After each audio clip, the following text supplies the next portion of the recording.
I was wearing the glasses. The safety specs just saved me on that one. This is the only time you'll ever hear in my mouth, in my mouth. In my mouth. And it is literally on my nose. Let's see here. So this is quite a full house we have tonight. We are fully loaded and rolling, as the Canadian friends like to say. On a Thursday, no less. On a Thursday. Yeah, because we're trying to figure that out. A lot of people are like, don't do the podcast on Friday. Don't do the podcast on Saturday. I'm at home on Thursday. Yeah. We're just going to try some different stuff. To my immediate left, we have... Sean Noel. And to his left... Dan Kromke. And behind the board... Steve Sleepy. And to his left... Johnny Mac. And to his left... Speedy Pete. Baby in the corner... Chris Smith. And behind the bar... Tom Pennington. That is a full complement, fully loaded ClevelandMoto podcast. Big thing for us, we're just coming off the heels of the AIMExpo, the American International Motorcycle Exposition. Yes. American and international. That's quite something, because I'm sure there were a lot of people there from all over the place. I think we met them all. Mm-hmm. There were Taiwan, there was Turkey, there was Pakistan. We met people from everywhere. And we saw bikes from everywhere. Some good, some bad, some unfucking explainable motorcycles that we saw. I understand you paid for the booth. Oh, that didn't mean you had to just grab shit on your way to the show to fill it. Really wacky shit. Okay, interesting facts and figures for the AIMExpo that you might be interested in. We had more than 400 exhibitors. We had 24 OEMs, and I don't discount that, and 9 separate distributors.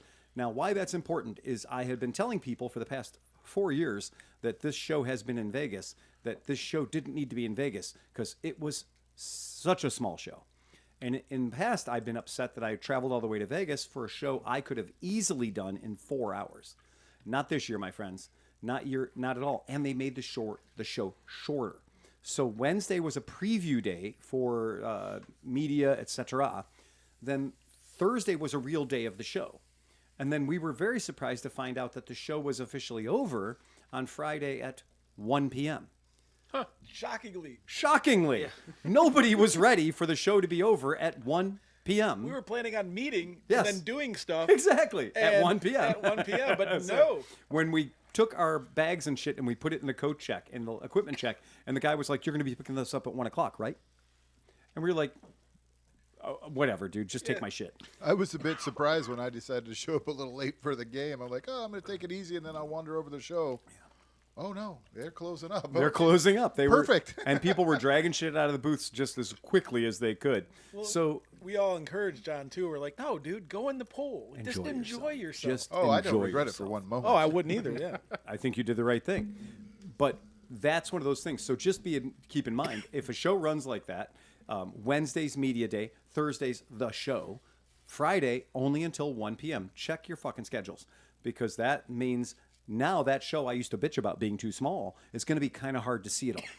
Especially Sleepy, the guy to B-roll, who was going around. He shot 97 SD cards. Dude, full of B-roll. I have 3.2 terabytes of footage. Oh my gosh. Indeed. I used the You word worked hard. excruciating. I think that was a little bit strong at the No, time. it for is. me, You're was- not a camera guy. You're I was a bored. little tired from, but I thought I was going to be. I'm like, I'm going to stick with Sleepy, and I'm going to help him schlep his shit and everything. And then like, all right, this is. Yeah, you're like, how many shots of a fucking fork like, do you need? Okay, every single bike at this fucking thing he's going to fucking do. Okay. You got to have options, man. Well, to be honest, at least 1 terabyte is just Johnny Mac sleeping in Yeah. his homage to Andy Warhol. Fair enough. Yeah. The Guilty as charged. 70 media members registered. I think there were 8 at this table. Between us and the Misfits, I think there were a dozen. We did have very strong concentration of cameras, talent, etc. at this event. Fucking crazy. New product presentations, more than 25 new product presentations. I'm going to be talking about a couple of things that I saw that were new and that I was very interested in at this show, because that's why you go. Mm-hmm. You do go. And they claim 300,000 square feet of show. I don't think we necessarily had 300,000 square feet, but it was big. It was bigger than 2 football fields, I'll give you that. It was very, very big, quite something. Now, the show's moving, so just when you got used to it being in Vegas, it's not. Next year, January 7th through January 9th, make your plans now, in Anaheim, California. That's Orange County, the Tragic Kingdom. That's where it's going to be happening. In fact, the convention center in Anaheim is located a short walk around from Trader Sam's Tiki Room. Tiki. Which is the entire reason Phil's going to go. Which is the reason. It's the reason. Yeah, motorcycles. No, not just Phil. I think he converted us all to tiki hounds. I mean, I already have enough tiki guys on my arms to claim I could go anywhere, but that was the best, like, not doing Vegas stuff, but doing tiki bar stuff, that made the trip. Absolutely. It was fun. Perfect. We got some solid gold hookups. Yeah. It's more tiki bar than I've had in the last year. Yeah. There's some really good bars that are in Vegas. We know that, but there's some really good tiki bars in particular that are in Vegas, and several of them are brand new, and I've not been to them before. So I had a list of things we had to do, and as luck would happen, we ran into Nikki and some of the people from the bars that I had on my list at our first stop at the Red Dwarf. Dan's like, we should go, because you were there a day early. Yeah. That was a recommend. It was already on my list, but the bartender at the Hampton Inn recommended that place. Wow. Holy shit. Talk about a small world. There's got to be 1,000 bars in Las Vegas, right? At least. And the bar at our hotel bar told you to go to Red Dwarf. Yeah. Well, that was a $1 million recommendation. Oh, I thought you knew that place. Well, I did. It was on my list. But he forward partied it. One of two places we had to double tap. Yes, we did double tap that. Yeah, but I've never experienced ever walking into a bar and then out of nowhere, two people know you, and then like all of a sudden, like it's like they're like, "Oh shit, you're that," and then we were like the kings of the place. We all red carpet got rolled out. Oh, For wow. sure. They were like, "Is that Phil They put Waters?" they put you all up on the VIP then, huh? Yeah, they did. Yeah, yeah. Yeah, the tiki community, people do know each other, and people are very generous to each other. That's what I have to say. And that it was very fortuitous going to Red Dwarf on Thursday night and having the people be there that were there. Yeah. Not just the Red Dwarf staff, because they were amazing. Amazing. Absolutely amazing. But the fact that we ran into two general managers from two other tiki bars. Yeah. Because when they're not at their amazing tiki bars, their world-class tiki bars, they're at the fucking shitty dive bar tiki bar. Yeah. And it was the shitty dive bar tiki bar. The punk rock tiki The bar. punk rock tiki bar. But no less amazing. Oh, so good. The only disappointment I had So good. is I saw mandolins come out. I saw acoustic guitars, and I'm like, okay, this is going to be good. Yeah. And then they played death metal or whatever. Yeah, I was really getting excited for you there for a moment. I'm like, oh, he's gonna go wild. He's gonna go nuts. It's Billy motherfucking Strings. I would have snuck in. I would have been filling in on some songs if they were playing some shit I could understand. There you go. It's gonna be bluegrass. I It know was it. super fun. It So was. our Thursday night, thanks to Dan being like, we should just go to Red Dwarf. And we had the magic number is 6, not 7. 6 gets you into an Uber XL. Yeah, that's and right. so we abused everything that General Motors or Honda says is a 6-passenger. Right. We tested it. Well, I think, fortunately, we had Robot, who's tiny, Sean, who is fairly svelte, and I mean, We you were guys 3 are- up in the back seat. We were. A place that's generally relegated to 2 9-year-olds. Yeah. We were 3 deep all the But, time. like, don't forget, John's, what are you, 6'8"? 6'7"? How tall are you? I'm 6'2". Okay, to me, I'm 5'9", so you're a giant. But yeah, I mean, like he couldn't have gone into the back just for his height. I could have, but I'm glad I didn't have to. Yeah. Yeah, we held down the back pretty well. We did hold Yeah. down the back pretty We well. sure did. We now have a new level of intimacy. You're in our lucky I was in relationship. the front when that car tried to take us out. Oh my God, Oh my god. that's a story. We're gonna have to let We'll get to John- that later. Yeah, That's don't fine. don't Yeah. forget Wait. that. After That's band your- after band camp The and Mid patented- Ohio, you the now have a patented whole Johnny new Mac relationship. alert system. I was going to have you identify who all from here went out to Exactly. Las Vegas. Excellent. So Dan got their forward party. He got there a little ahead of us because he's been apparently a Las Vegas resident for the past month. Yes. Because you had, 8 days out of 21 in Vegas. and you're fucking standing. I'm fucking done with Vegas. Jesus.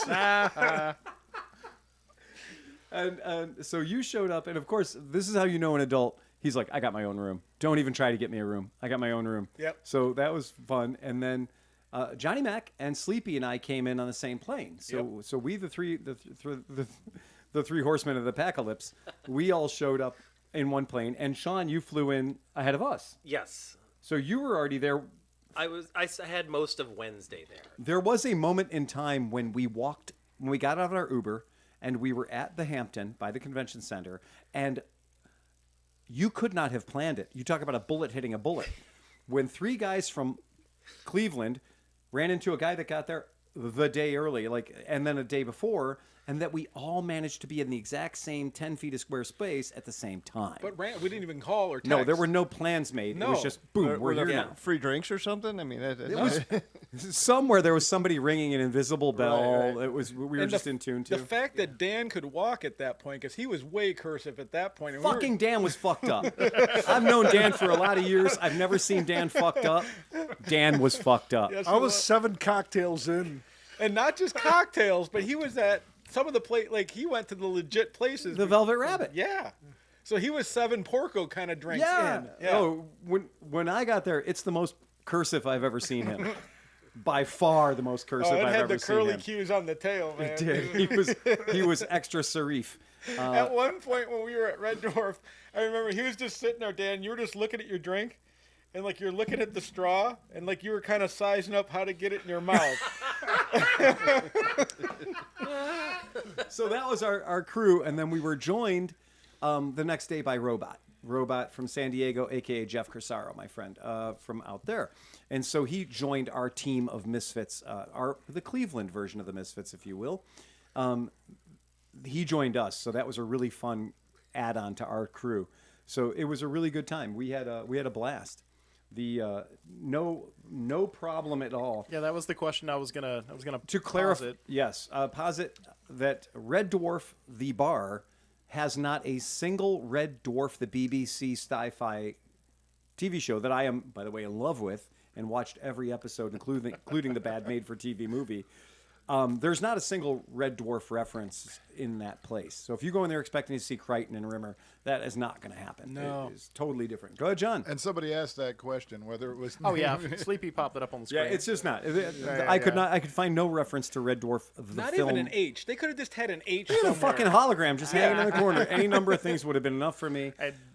It somehow makes it sweeter, though, that it was like, oh, they just named it Red Dwarf. Yeah. There was another question Yeah. too about Portland. Do you know any tiki bars in Portland? Because I went to what's the big corporate chain one? Trader Vic's. Trader Vic's, but Yeah. Trader Vic's burned down and they never reopened. Yeah, there are plenty of tiki bars in Portland. We have no problem. But you know what? When you find me, I won't be there. I'll be at the Acropolis. John and I will be at the Acropolis. I already name dropped it. Somebody asked what a good tiki bar was, and I'm like, not tiki, but the Acropolis. There you go. That's it, man. If you know, you know. If you go, you go. Y'all and AD will be sitting there. All right, 80 will be there. He'll meet us for drinks, I'm sure. Yep. So that was fucking cool. I'm very happy with that entire. The AIMExpo for us was brilliant. It really was. The one show afterwards, absolutely brilliant. Meeting all of our friends there, seeing the Misfits there, getting to talk to Creative Writing Podcast. Everybody. Everybody. Some of our new Chinese friends that we got to talk to, it was cute. There's a lot of really cute interactions. John was amazing to the one lady. You really knocked that out of the park. You made her day, dude. She was so happy. Because I think they take it, I think some people are just rude, just Yes.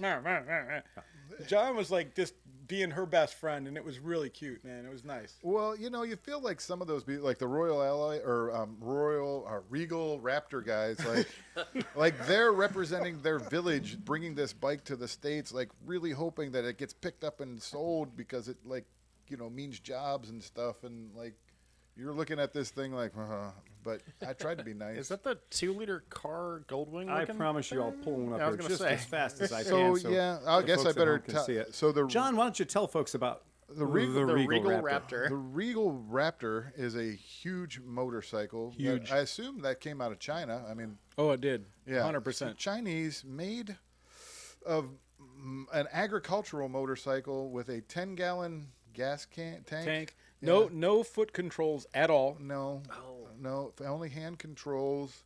Everything very chunky and made out of cast pot aluminum metals, welded together. Then, You can go ahead and pull it up, Sleepy. Weight was no object in the manufacture of it. A single-sided weird hub in the back, and then a CVT transmission with forward, neutral, and reverse only. In fact, what I thought was the most interesting about the Regal Raptor was not the pot metal cast everything. The handlebars, I swear to God, every cast part on that vehicle looked like it was sand cast. gravel cast. Gravel Yeah, cast. gravel cast. Like the Of course. worst sand casting I'd ever seen in my life. And what made it super, super special on top of all that, God damn it, Dan. Dan sent me a picture of that. I was wondering what the hell it was. Well, and I had horseshoes, literal like 16-pound horseshoes for grab rails on the Yeah, back. This for luggage. This for holding bike. This for holding oxen. And I'm sorry if I'm being but that's what he said. And, And the best part, I looked it up.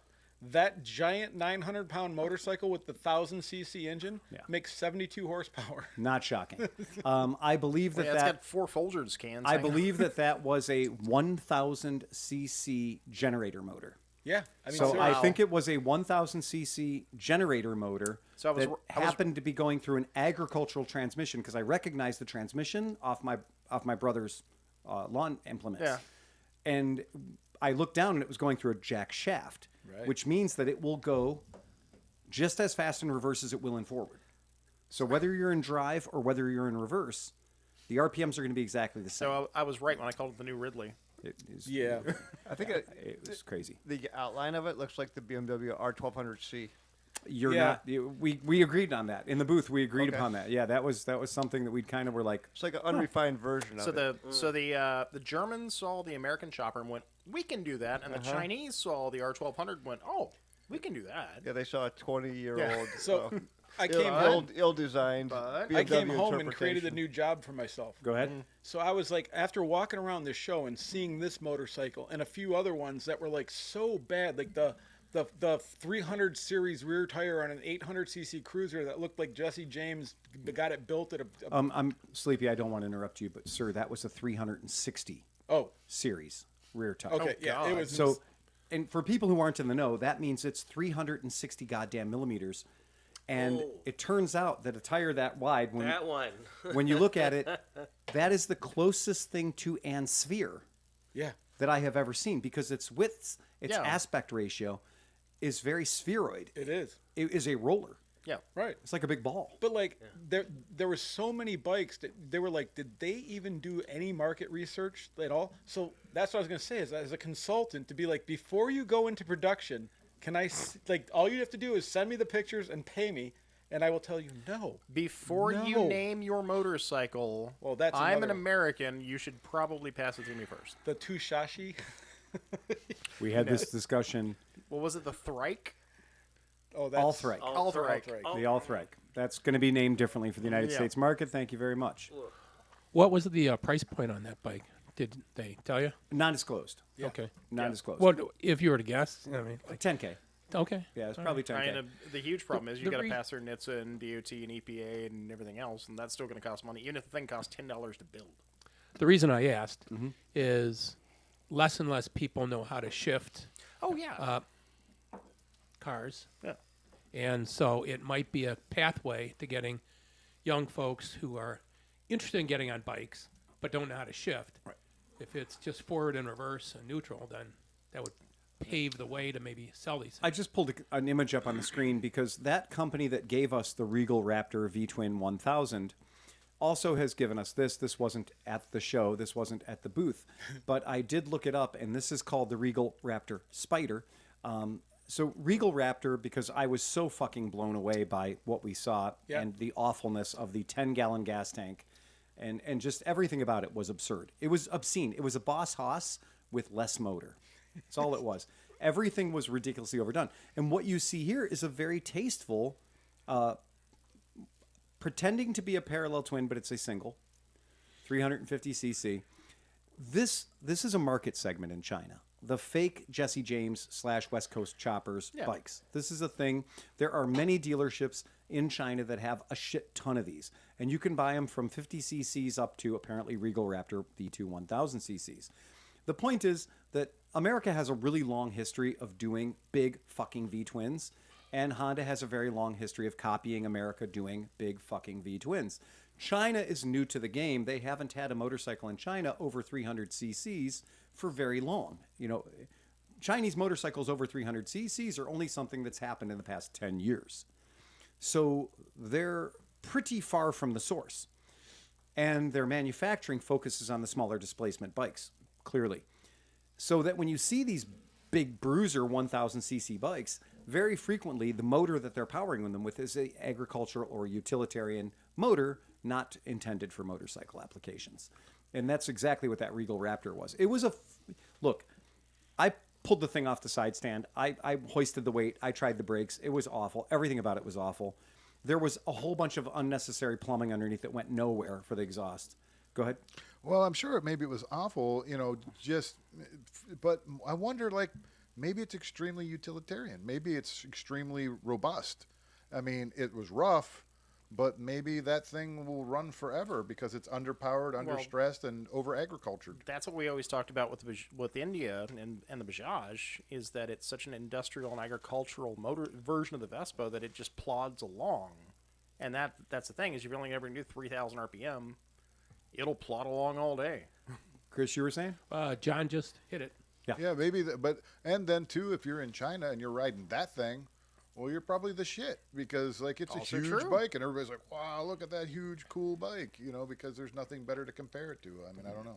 It's definitely one of those things that I just found their actual website, and their actual website logo has a screaming eagle on it, and the color orange and black. Uh-oh. I don't know if you want to pull that up, but you see, but there is the Regal Raptor, and yes, they call it the 1,000-mile eagle. By the way, the 1,000-mile eagle. I think that tells you everything about their marketing strategy. Yay! They say it has a 100-mile-per-hour top speed. I don't doubt that. I'm not doubting any of that, but they do give forged frames, and when I promise and I tell you that, man, okay, you're forged. I get it. But so is OSB. OSB is forged.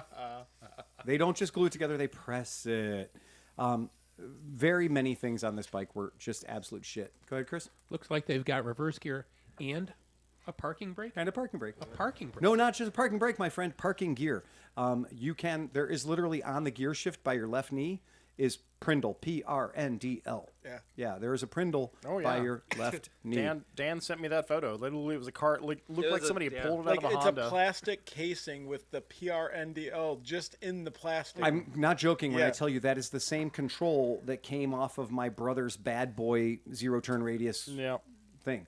It's the same exact housing and everything. Dixie chopper. It is. It's the same fucking thing, dude. They didn't go far to buy it. Yeah. They went to the agricultural store down the road. Yeah. down the road. Didn't they put a blank out They panel said on 0 that to too? 60 in. They said 0 to 60 in 5 seconds, and I'm going to tell you, it would take you 5 seconds to engage the drive system and to let the back tire actually engage movement. Your Go ahead. screen is blowing out the camera. My screen. Yeah. The bottom one. Oh, Yeah, the 'cause it's bottom white. one because it's Let's all close white. that. Yeah, it's all white. It's too white. We make that There it all goes. white. There we go. All right. Yay. Yeah. Very good. Oh, you can control it. Wow, that's fast. That's crazy. Yeah. So in my own opinion of that particular monstrosity. Yes. Now I have to say that as in previous years, we were overrun with Chinese electric bicycles. And people that were there this year were like, my God, there's a lot of Chinese bikes here. No, last year it was 70%. Wow. Chinese bikes. This year there was Honda, there was Triumph, there was Yamaha, there was they were all there. The big guys were there. There was this year. a whisper of Honda there. There was a whisper. Not much. Although that is the first time I've seen their automatic clutch CB1000?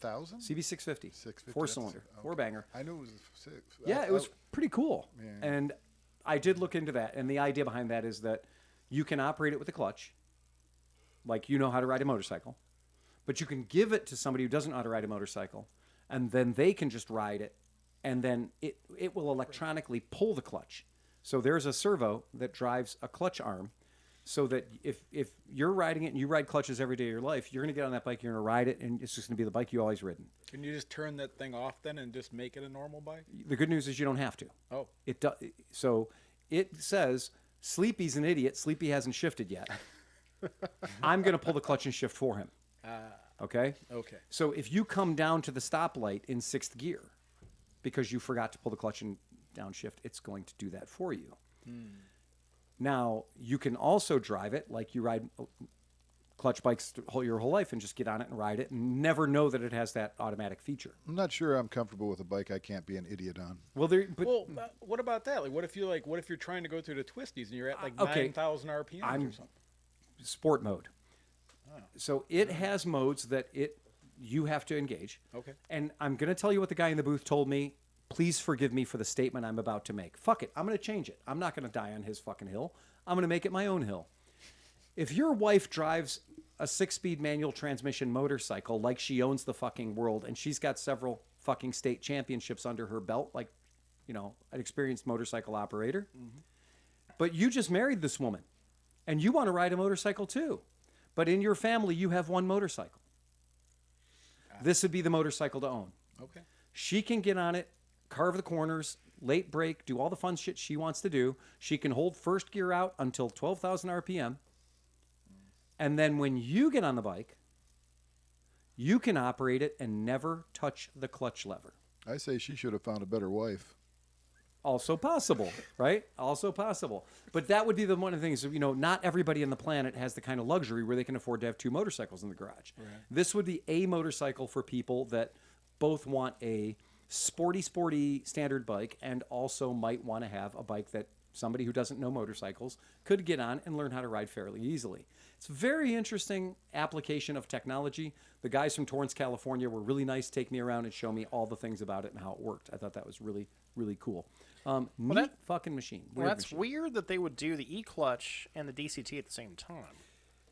Again, remember that Honda was one of the first companies to provide us with a Honda-matic. Yeah, and everybody tries to forget that.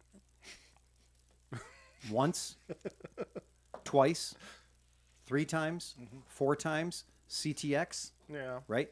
Honda keeps going back and trying to build the automatic transmission that people will buy. Now, how many times has Moto Guzzi done an automatic transmission? Once. Once. Exactly. And you can't find the freaking kettle.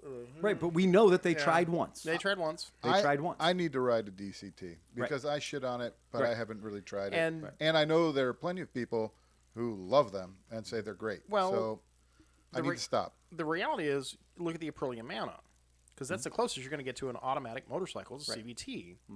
And everybody went, no. Again, now, I know a guy who loved the shit out of it and would take one back and would ride it today. And unfortunately, he didn't come tonight. But if he was here, there's a chair for him. he'd be fighting you right now. I have always wanted to ride one. I've never been near one because the closest Aprilia dealer was 100 miles Well, away. the good news is you're sitting in the room with somebody who rode quite a few miles on one and did ride it with a semi-automatic in sport mode and did ride it in the completely neutered, you know, eco mode. Yep. And also I've ridden the Honda Goldwing DCT, and that thing is goddamn amazing. What isn't amazing was the CTX that we all got to ride, the one that I brought out so we could all ride it here at the shop, and we all got to ride that CTX around, that 700, and it did, you know, it downshifted in the middle of the turn. That made me upset. I've never been impressed with the DCT. The flappy paddle thing is just.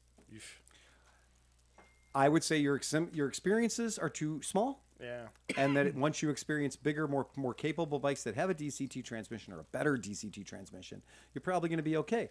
With that price point that Honda was trying to achieve with the CTX, they didn't have the sport performance modes like they did have on the Goldwing. So when I rode the Goldwing on the demo that I took, which went on forever, if you put it in the eco mode, you just rode it like it was a giant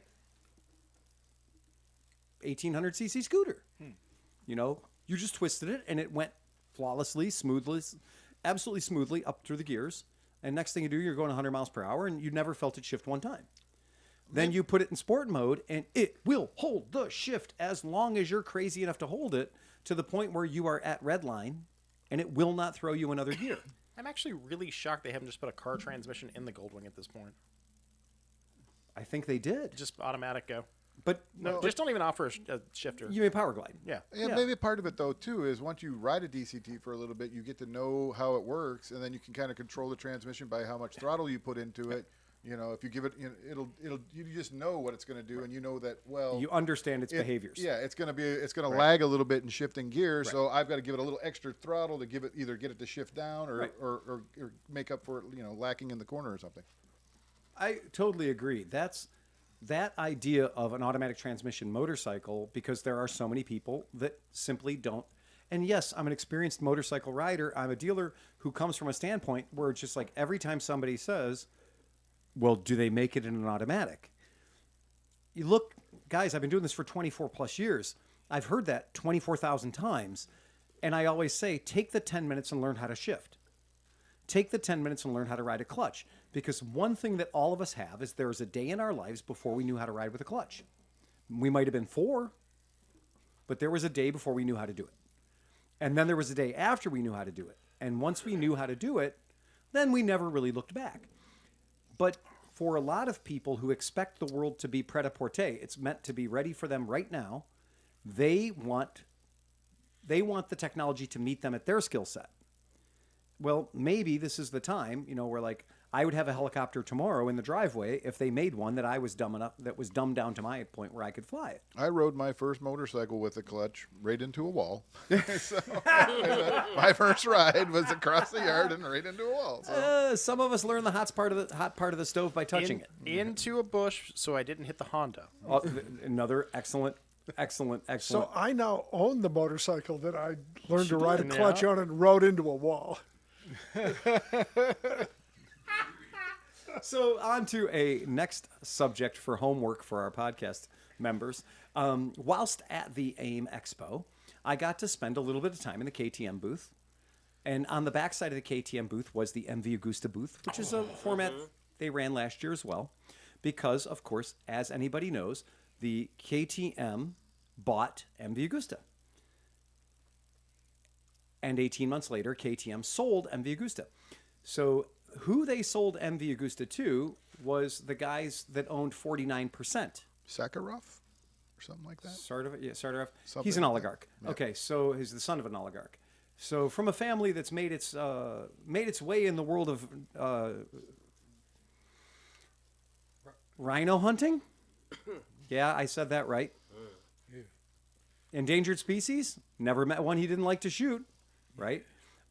His daddy is an oligarch. By definition, you don't have to look it up. I believe that's what it says on his LinkedIn. Okay. On the back of his 364-foot yacht, it says, "Thanks, Vlad." Right? Yeah. He sold off all the road wheels from the Russian. I don't know what he did. I have no idea how he got to be an oligarch. But he is an oligarch. And his son is a son of an oligarch. And his son bought 49% of MV Agusta. KTM owned 51% of MV Agusta. Well, in KTM's financial special operation, they have been required to sell off 51% their stake in MV Agusta. And who do you think they sold it to? The Russian oligarch's son. Was he there? No. No, the dude that was by MV Agusta, Yes. he was in like a $5,000 suit with Oh, a Rolex. with a giant Rolex? Yeah, I talked to that guy. He's Yeah. not, because he seemed really, He's super cool. was he? He's that guy that I talked to. I did not was, find the same thing from him. he was very friendly, very nice to talk to, but I can promise you this. The 51% of MV Agusta that KTM owned, the Russians got to buy that back for pennies on the dollar. Wow.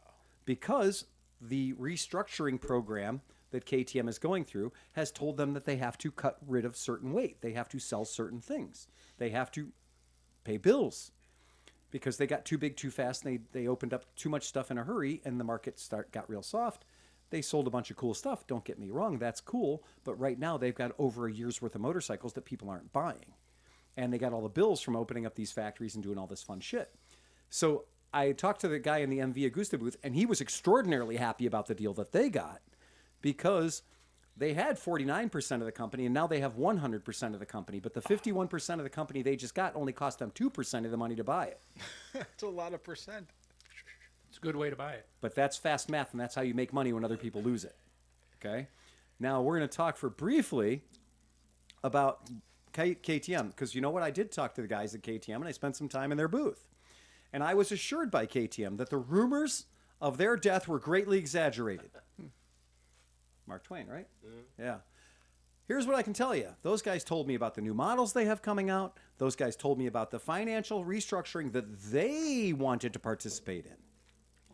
We're doing this because we want to, in our heart and soul. This is a decision that we're making. This isn't a forced bankruptcy. No, no, no, no. This is a financial restructuring on behalf of Pure. Okay. Unfortunately, the over 2.2 billion with a B, and I've also read reports of $3 billion of money that they owe to their vendors that they haven't paid, those people have a say. They provided the products that KTM used to build their motorcycles, and they would like to be paid for their parts, for their metal, for their castings, for their labor, for the people that work there that can't buy groceries this month because they haven't gotten the check that they're supposed to get from KTM, including a fella or a group that KTM went to borrow a shit ton of money to try to keep themselves fluid and solvent. And there's a trick about borrowing money. Don't. Okay? When you borrow money, you are very quickly beholden to the motherfucker you borrowed it from. They have people that come and break your knees. They have people that come and take away your car. They have people that generally make your life unhappy if you don't have a plan in place to pay back the money that you're borrowing. So if you borrow the money and you don't think you can pay it back, I'm going to give you a hint, don't borrow the money. So this was the problem. So we have a problem, and that is that one of their major creditors for KTM is an American company. And this American company now controls a piece of string that goes directly to KTM's nutsack. Okay? Meaning that this particular group of Americans can make life really uncomfortable for the people at KTM in the process of their Austrian government-sanctioned voluntary restructuring. And when you owe one company $2.2 billion, that one company has a lot of say in what you do with your company. You have voluntarily given away your control over your own company. And this is what's happening. And coming up here on February 25th, they're about to go into a hearing that will greatly affect what KTM looks like in the next year. Including, remember that Pure, their CEO, has been pulled. He's no longer the CEO, and it has been handed off to somebody else. This group called White Box Advisors. White Box. Come to your own fucking conclusions. I'm not going to touch that one with a 10-foot pole. Hole in a box. White Box Advisors LLC. White Box Advisors LLC. I looked them up. They have a long history of buying big-ass companies that are in financial trouble. And most of the time, they don't really want to own those companies. They loan giant amounts of money to people who are in really bad trouble, and then when those people get in really bad trouble, White Box is there to liquidate them. They're breakers. Because this all sounded familiar, and I had to look it back up. This is how that Texas group owned Ducati twice. Yep. Texas Pacific Group. Yep. Yeah, TPG. TPG had no desire to own Ducati. They just owned them. This is a KTM is a cruise ship beaching itself on an Indian beach. Pretty much, yeah. Well, this is... Hold on. We were talking about, because you're talking about the this is the whole thing, the CF Moto and now Marini are basically selling KTMs under their own, basically the same equivalent. No, CF Moto and KTM are sharing a lot of mechanical architecture and a lot of stuff. A lot of stuff was built by CF Moto with a KTM badge on it, engineering back and forth. But the analogy that Johnny's using of basically they're beaching themselves for breaking down. Well, now you've already got the product under a different label. I've read 13 articles that all said Bajaj is back there, putting their napkin on, putting their bib on. True. Getting ready to eat KTM. True. Bajaj owns 37 and CF Moto owns 36%. And I've read different numbers, but yes to the same. Yeah. Everyone says that what's probably going to happen is that Bajaj is going to swoop in because they have the capital. It wouldn't bother them one bit. CF Moto has the capital. It wouldn't bother them one bit. They're going to swoop in, and the three-way relationship is going to become a two-way relationship. However, there's a problem. And that problem is White Box and others like White Box. Because White Box is owed a shit ton of money. There's over $3 billion of money that's owed out there. And they might get in the way. And there might not be an opportunity for Bajaj to buy them. There might not be an opportunity for CFMoto to buy them. If these people that control so much of KTM's debt right now convinces the Austrian courts that due to the amount of debt that they're owed, that they should be put in charge of the company because they owe such a staggering amount of that debt. And there are no shortage of financial advisors who are all saying that KTM stock, which is now being available at 18 bucks a share, lowest it's ever been, and they're talking about Pierre decided he was going to invent a whole bunch of stock by issuing 16.8 million shares. Are you going to buy at $16 a share or $18 a share? Are you going to buy 16.8 million shares of stock in KTM? Right meow? Because I wouldn't. No way in hell. But that's what they're doing is they have to build up capital. So he thinks that's going to give him $900 million of capital. The math works out on that. And that's going to help offset this $3 billion he has in claims. And I looked and the number $3 billion and $900 million are not very close to each other. So on the sheet, I checked, and it's not enough to pay off $3 billion in debt unless you're planning on paying everybody 30% of what you owe them. And that's going to be tough. So I'm curious about that because Whitebox has a plan. And Whitebox's plan is a little different than what the people in the KTM booth were telling me. The Whitebox plan for KTM is receiving only 45% back on their loans. They're going to release KTM from 60 or 55% of their financial burden. But they would own KTM. And ain't nobody ever wrote an article until yesterday. Everyone says Bajaj. Everyone says CFMoto. Nobody says some financial company out of Wisconsin, right? Minneapolis. Nobody saw that one coming. That's the left hook nobody ever saw.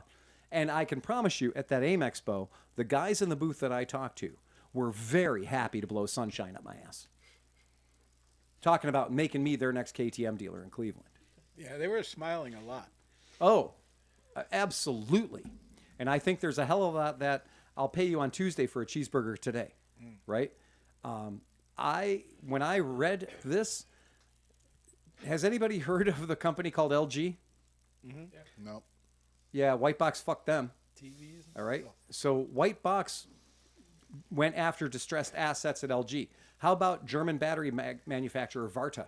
If you've ever spent any time in Germany, you little gold-colored batteries with a green print on the side says Varta. Yeah, they also, Whitebox went after those guys. So this Whitebox company is not a guy that happened to loan $2.2 billion to somebody. This is a group that knows exactly what they're doing when they loan struggling companies money. This isn't their first rodeo. 2 weeks until the final vote that decides what's going to happen with KTM. That's something, those numbers are insurmountable to me. It's very strange that that KTM had that explosive growth 3 or 4 years ago. I mean, truly epic. KTM was everywhere. And that is not great. And there's 2 links in the show notes I put in there. I want everybody to take a look at those because when you see that level of debt, $3 billion of debt, and that is not counting the 1 year's worth of old motorcycles that are sitting in dealer showrooms that have KTM branding on them. Because right now, if you're a dealer and you're looking down the barrel of that, it's fucking terrifying, man. Yeah. It is scary. How I know they're in trouble is they offered me a franchise. Wow. Oh, they're down to the They bottom must of the be barrel. desperate. Holy shit. Oh, fuck.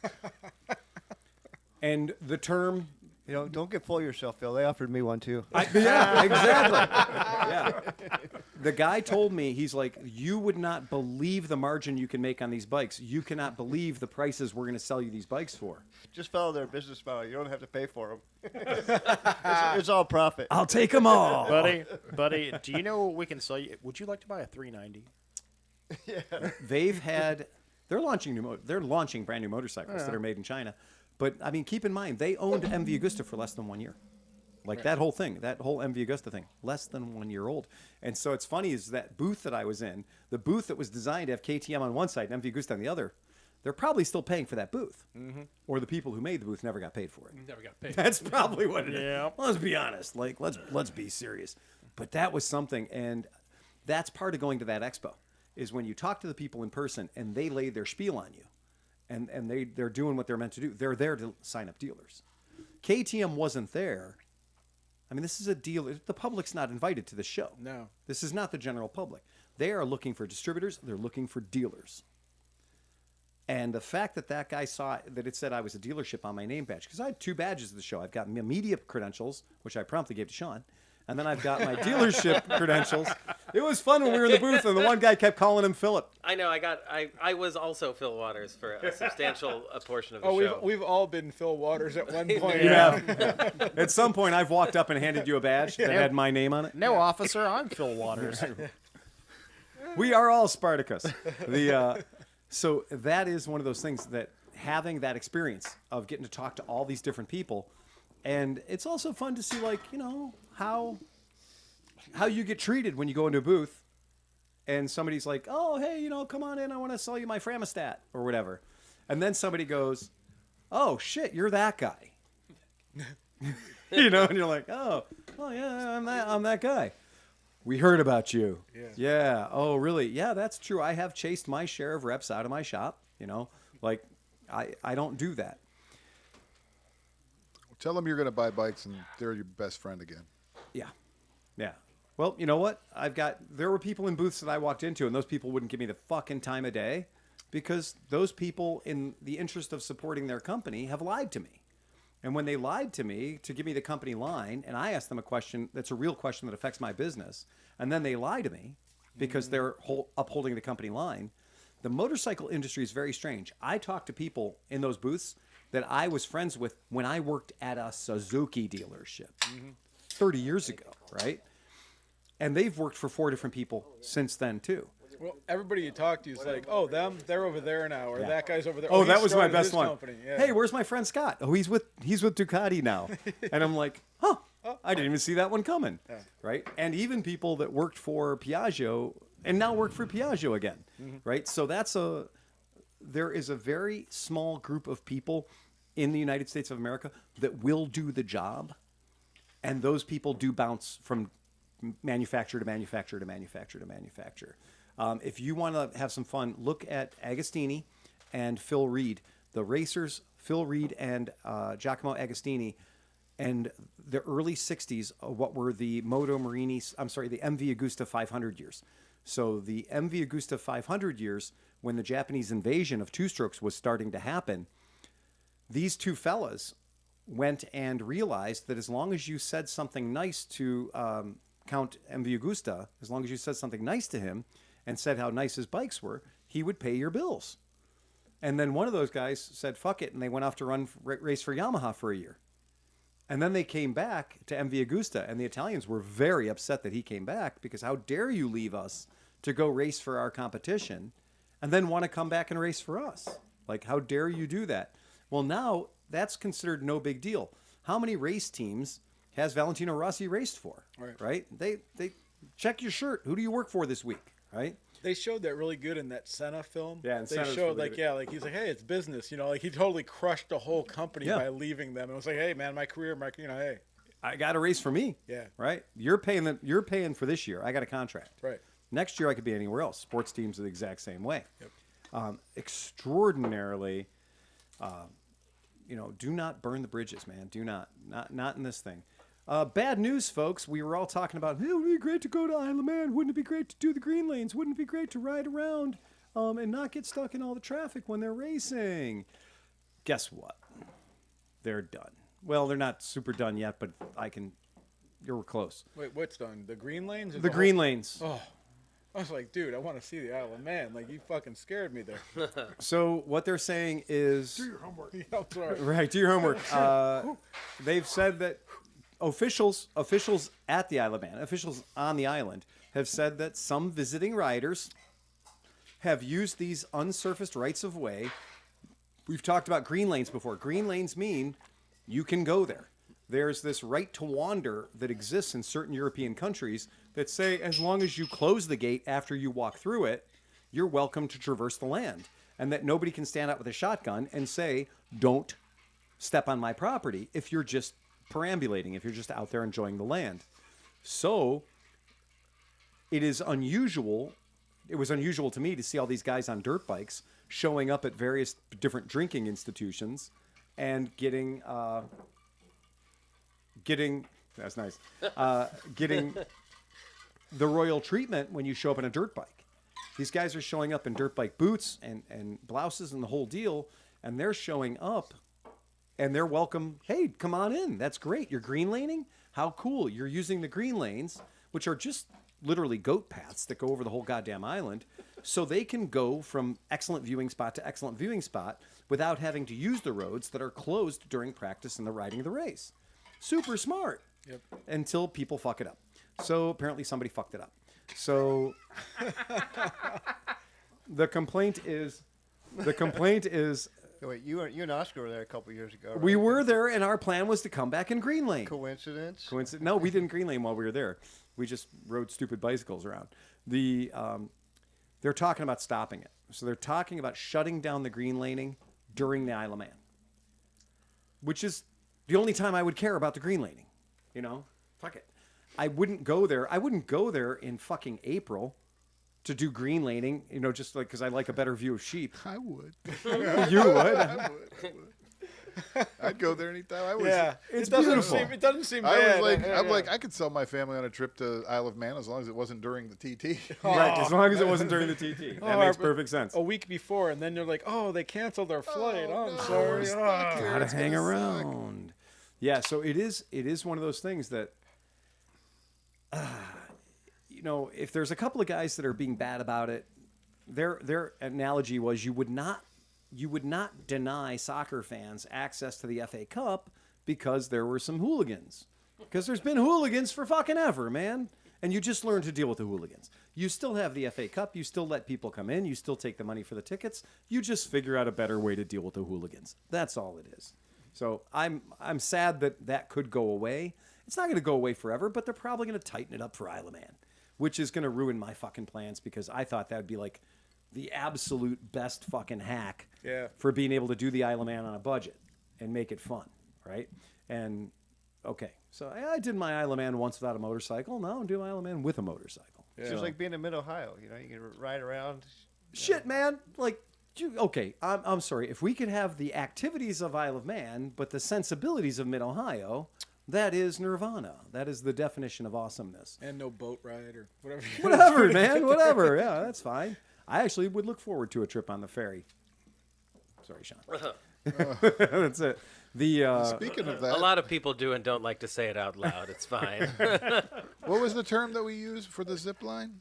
Oh, was it Fabulous Flying Ferry? Or Yes, something it like was. that? Yes. Which That was the second version of our term. yeah.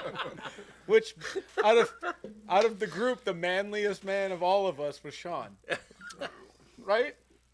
Again, not only did he say he was going to do it, He did it. he did it, Yeah. and he didn't do it half-assed. He went whole-assed. He Oh, went yeah. from the very top of My it whole ass. Yes. all the way to the other side. And I heard a tee-hee-hee or something on the way down. When he went, he had no way of knowing where we were. That Yeah, was- I was trying to figure. I was like, I it would be kind of see. impossible to Yeah. know where we were.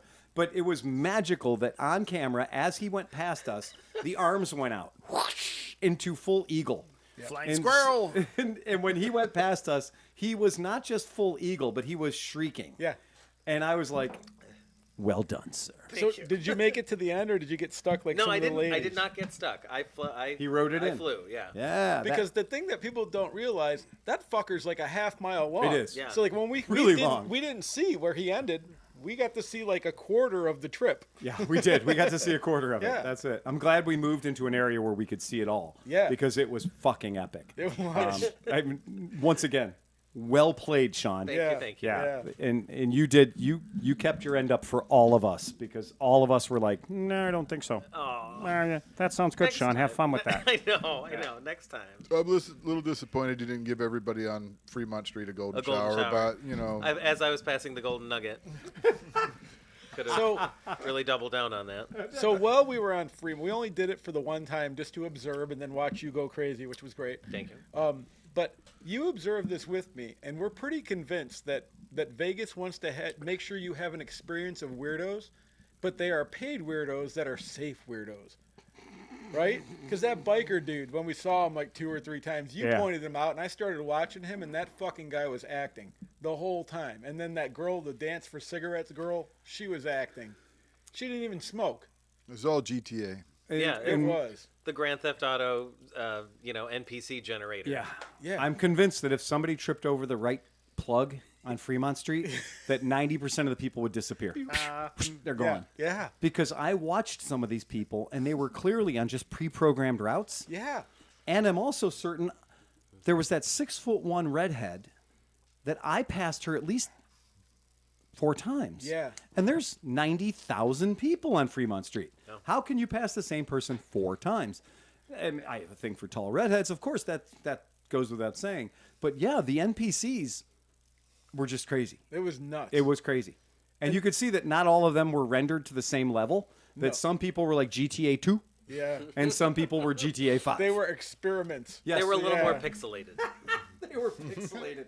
They didn't have the full range of human the rendering. rendering. But you know what? So like not being drunk, none of us were, that day, especially day. that day. But for Yeah. me, but like it was kind of nice to step outside, like and see the workings of shit, like the street performers. Like you had these people mad because this guy was taking too long, and they had to get the cops to push the monkey out of the way to go over here. And when I said that, he was an actual monkey. He was an I actual 7-foot tall gorilla. Yeah, yeah, yeah. Let's be clear. Yeah, He yeah. was 7 or 8 feet tall in a gorilla suit that had to be 400 degrees inside, Oh, I felt for that poor guy. dancing like they owed him money. But it had super fans blowing from the ass cheeks. it did have a Yeah, fan. so it Yeah, had it that. did. Yeah. To watch the 2 dominatrixes, Yes. the red dominatrixes, Dominatrices. dominatrices, yes. Why didn't I spend $30 on that? Damn. Because it turned into 50 when the Mexican fella tried to have that shit done, and he learned real quickly with his wife watching. Yeah. Well, Whatever that was. What? Yeah. hetero life mate, what have you. Yes. So we say this: the 2 red team dominatrices, they showed up, and I happened to be standing somewhere waiting to connect with the robot on that particular part of the journey, and the girl comes up to me and she's dead eyeing me, like these 2 red devil ladies are just like dead eyeing me, and I'm like, what the fuck are you doing? But right behind me was the Fremont suit, doorman guy. Yeah. And she looked at him and she's like, and she came up and she had some serious shit to discuss with that guy. Yeah. And he goes, there's nothing I can do about it. You got to talk to a cop. And I went, did somebody touch this woman? Like, was there some miscarriage of Fremont Street justice that just occurred? And then she went and found a cop. And the cop was standing right in front of us. And she says, I paid for that spot. You got to get that cocksucker out of my spot. Because there was a gorilla in her spot. Right. And so and then the cop being the cop was just being like, yeah, that falls under the definition of a civil offense. I am not going to tell the guy in the gorilla suit anything.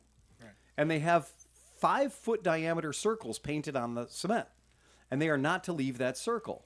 Because I'm sure the Las Vegas Department of Commerce decided how many circles there needed to be and where the circles could be, so that they didn't have the artists. You pay your shekels and you get the circle for so many minutes at such a time. And they have them in such a location that it won't create a log jam and create a problem with people getting into the casinos, which is where they really want to make the money. But it's crazy Right? that the city that allows this and like they want you to do all this stuff. Yeah. They also have like idiocracy side signs. Yes. Digital signs that say, "Do not pay the street performers. They are not Yes. part of our city." Right. Like fuck Right. these people. Right. They're stupid and go fuck off. Like Do that's not, basically- under any circumstances, Yeah. give money to the street performers. Right. The sign is But they're right also there. booking them. And they're booking them. Well, yeah. Well, they more or less worded it in is that you don't know that you don't have to. Right. And also to make sure aware. that people know that those street performers are not on the city payroll. Right. They're not provided that- by the city for your No, entertainment. that's all busking. It is all busking. And it's Well, I'm sure absolutely they got to pay for those spots. And then 'cause all the bands that everybody's were- got to pay for those spots. All the Believe me. bands that were segregating the Oh, streets. yeah. That were So- bands, but they were just paid actors that kind of. Like the one girl's guitar solo was interesting. You find out what band you're in when you show up that night. Yes. Yeah. And they hand you your wardrobe. Yeah. Like the guy with the 1990s, like I'm Shaggy from Scooby-Doo Now, glued onto his fucking face Sleepy, band guy. Tell the people what neighborhoods exist on Fremont Street. Well, if they're from this area, but It's okay, they're not. they're not. But like you have, when you first go in, it was like, we didn't realize this. We were just like, oh, modern music, hip hop. And they're just playing. And we were whatever. traveling from Las Vegas Boulevard towards Plaza. Right. So we were doing our Gold Spike Hotel is at the testicles of the Fremont Street experience. Right. Right. So as we're walking, like Yeah. we realize that there's music changing, and it's like this intermixed spot. Nobody's really there because it sounds like shit. So Right. it creates almost creates like a barrier. parting of the seas. It does. And then the next one was 80s, and so now you had like 50-year-old white people and some like nice whatever, just mixing and kind of having fun. And then you'd go down the next one, and it was like 80s hair metal, and all the people that you're like, I don't want to be here, were all congregated there. So we started to realize by the third one, we're like, this is segregated into cities. Like for us, it was like East Cleveland, Parma, Yeah. like Middleburg Heights, like it was weird. These 4 stages that exist on Fremont Street have uniquely curated bands and set lists, so that the one at the very end by the plaza is called Sugar. Yeah. And this was the Yes. They this were the was- girl band. They were like they were Josie hot, and the Pussycats. The hot girl band. Yeah, they were all the hot girl band. This was like With all the attitude and the girl power kind of. this was like the Runaways. Yeah. Well, notice also when we were at the Sugar Girl Band part, the Golden Gate bar girls got in on it because there were at one point 4 girl bartender dancers dancing with the Sugar Girls. next to it. boy, So and they- how. they were in the right place. John bought the Yeah, most we- expensive beer ever. Honestly, amazing entertainment. Or the cheapest strip Or bar. the cheapest strip bar in Vegas. Yeah. Let me tell you, that was the cheapest strip club in Vegas. Yeah, I was just worried that like I hope they carded some of those girls to be dancing. I had to look away a little bit. They were Just so you know, guys, on the chat, my phone's dead, so I won't be responding to anything. I'll see if I can dig you a battery up in a minute. Yeah. But Dave Sweargen Sweargen! just sent us $100. Yay! Sweargen! Sweargen! So I did. Thank you. Go to Vegas. I did it. Let's go to Vegas. I had to pull that out. Thank so- you, Hell yeah, Sweargen. you do. Absolutely. I love that. The that was wild though about the Vegas experience, being that it was neighborhoods. Like Fremont Street was neighborhoods. Have we met Swedgen at Sweargen, he came into the shop. Ask him if he's got a question, because he just did that. Yeah. If he's got a question, tell him to type it in the thing. Yeah, type right it in the now. thing, Let's and do we'll- it. we'll Then answer your I'll questions. Well, Sweargen? does he make it to Vintage Days or no? He's out of the realm. some. Maybe, yes. Right. Whatever. The Well, I hope to be able to while he's enjoy doing that, I do want to give a shameless plug for MotoGo's shop class benefit. Oh, yeah. So bringing back shop class, Yeah. MotoGo, part of a Skidmark family of adventures, Skidmark Garage. We're very proud of Skidmark Garage here in Cleveland and everything Brian Shaffron does. But MotoGo is teaching shop class to kids. He's been here on our podcast. We talked about how you can fail and live to tell about it, how you can fail yourself into success, and everything about that. So the benefit is coming up, and I know that Dan, and we go every year, we go to the shop class benefit, and here's why I'm giving it a shameless plug. This is why I'm going to give it a hell of a lot of our time, because it's Saturday, March 22nd. So you got time. You got time. Right. And here's the biggest thing. It is no longer at Skidmark. We love Skidmark. Don't get me wrong. The space upstairs where they do the training is beautiful and it's super fun. But they laid their hands on one of the hottest tickets in Cleveland, Ohio. They are going to be at Crawford Auto and Aviation Museum. Oh, sweet. And to do this event in the basement at Crawford Auto and Aviation Museum, surrounded by priceless objects de automotive and airplanes and cool shit, it's really, really exciting. We are a sponsor at one of the mediocre levels, ClevelandMoto. I gave them some money because I give them money all the time. I love this group. I love everything they do. I wish there was more of this. I think every city should have a Moto Go. Yes. I can tell you that when shop class went away at my high school and when shop class went away for a lot of kids, it was a traumatic loss. To be able to have somebody show up and bring the bikes and bring the toys and to bring the V8 model engines that kids can build and understand where gasoline goes, right? Yeah. A very basic concept to a child, but then to be given a project, hey, take that apart. You learn so much by taking something apart. You learn so much by just engaging with a screwdriver in your hand and taking apart a thing. Because you don't always have an Uncle Phil. You don't always have a bigger, older brother. You don't always have a male role model in your household to help you with that. And you'll notice a lot of happy young ladies are involved in Moto Go. And Brian has said that it's astonishing how many young ladies are getting involved in this. That's cool. And now coming from my end, Yeah. one of the most important things you can have these days is a marketable skill. Yes, Now, absolutely. how much have you wasted? Spent? Yeah. Bringing me here because you could not find somebody Because there were that none. knew how to turn a wrench. There were none. And we ran ad after ad yeah. after ad. And the reality is, everybody right now is like, "Oh my God, what am I going to do for a living? How am I going to make a life? How do I make a living?" Every time I tell somebody I say the words when I go with Becky to one of these events. I'm a mechanic. So that thing where you make it rain with dollar bills at a strip club, I get business cards rained down on me like, "Oh my fucking God, you're a mechanic. When can you start?" Yeah. And MotoGo trains you how to be a mechanic if you have an affinity for, even if you don't. Well, if you know how to turn a screwdriver, that's money. On top of that, it's such a good cause that not only was Brian's mission and stuff, but our friend quit NASA, Steve Noble, and went and worked, and he's also part of MotoGo now. So it's such a powerful class and movement that it draws people from places that he thought his career was going to be NASA. He met the guys at Skidmark and then found out about MotoGo, got to be friends, did his classes, boom. He just moved. It moved him enough that he's with them now doing that. What's And the he's date again? been. Oh yeah, what is the date for that? So the date of this is March 22nd. And when you go, do not overlook the fact that for $50 extra, you can purchase a raffle ticket for a 2008 Husqvarna Super Motard. And it looks fun. And it's a 450. Tasty. It's a good one. It's a really good one. And while we were there last year, we happened to be standing next to Crystal when she won the the Honda CB. Right. That was a running functional motorcycle. If anybody wants to find out about MotoGo, I actually did a whole interview with him at Skidmark, and it's on Moto Stories. If you go back, it was like last year, but he tells the whole story about how it became, how he even got into anything, and how that came everything. And he talks about teaching, and it's amazing. It's a really cool story. It is one of my favorite things that happens in Cleveland, Ohio, in the motorcycle culture. I absolutely love it. It is a big goddamn deal for me, and I'm so proud that they did it, and I'm proud to attend, and I'm proud to be a sponsor. And Cleveland Moto will give love forever to MotoGo. If they can figure out how to bottle that and export it to other towns. No, in the because city. nobody works as hard. I know. Nobody works That's as the hard as problem. that crew. They do it selflessly, Yep. hundreds of hours, and they just give it. And they give and give and give. And they are so generous with their time. Yep. It really is. It's really something. Do you want to hop on a plane and go back to the one show? Sure. The one in Portland? Yeah. No, the one that we went to. Oh, the Vegas That we- one. Yeah. Vegas. We didn't talk about Vegas, baby. What's that? Oh, yeah, we can do that. Yeah, we can do that. The other half of your trip. because Just we met real our quick, other listener. There's one thing I want to circle back to, and it's the Red Dwarf.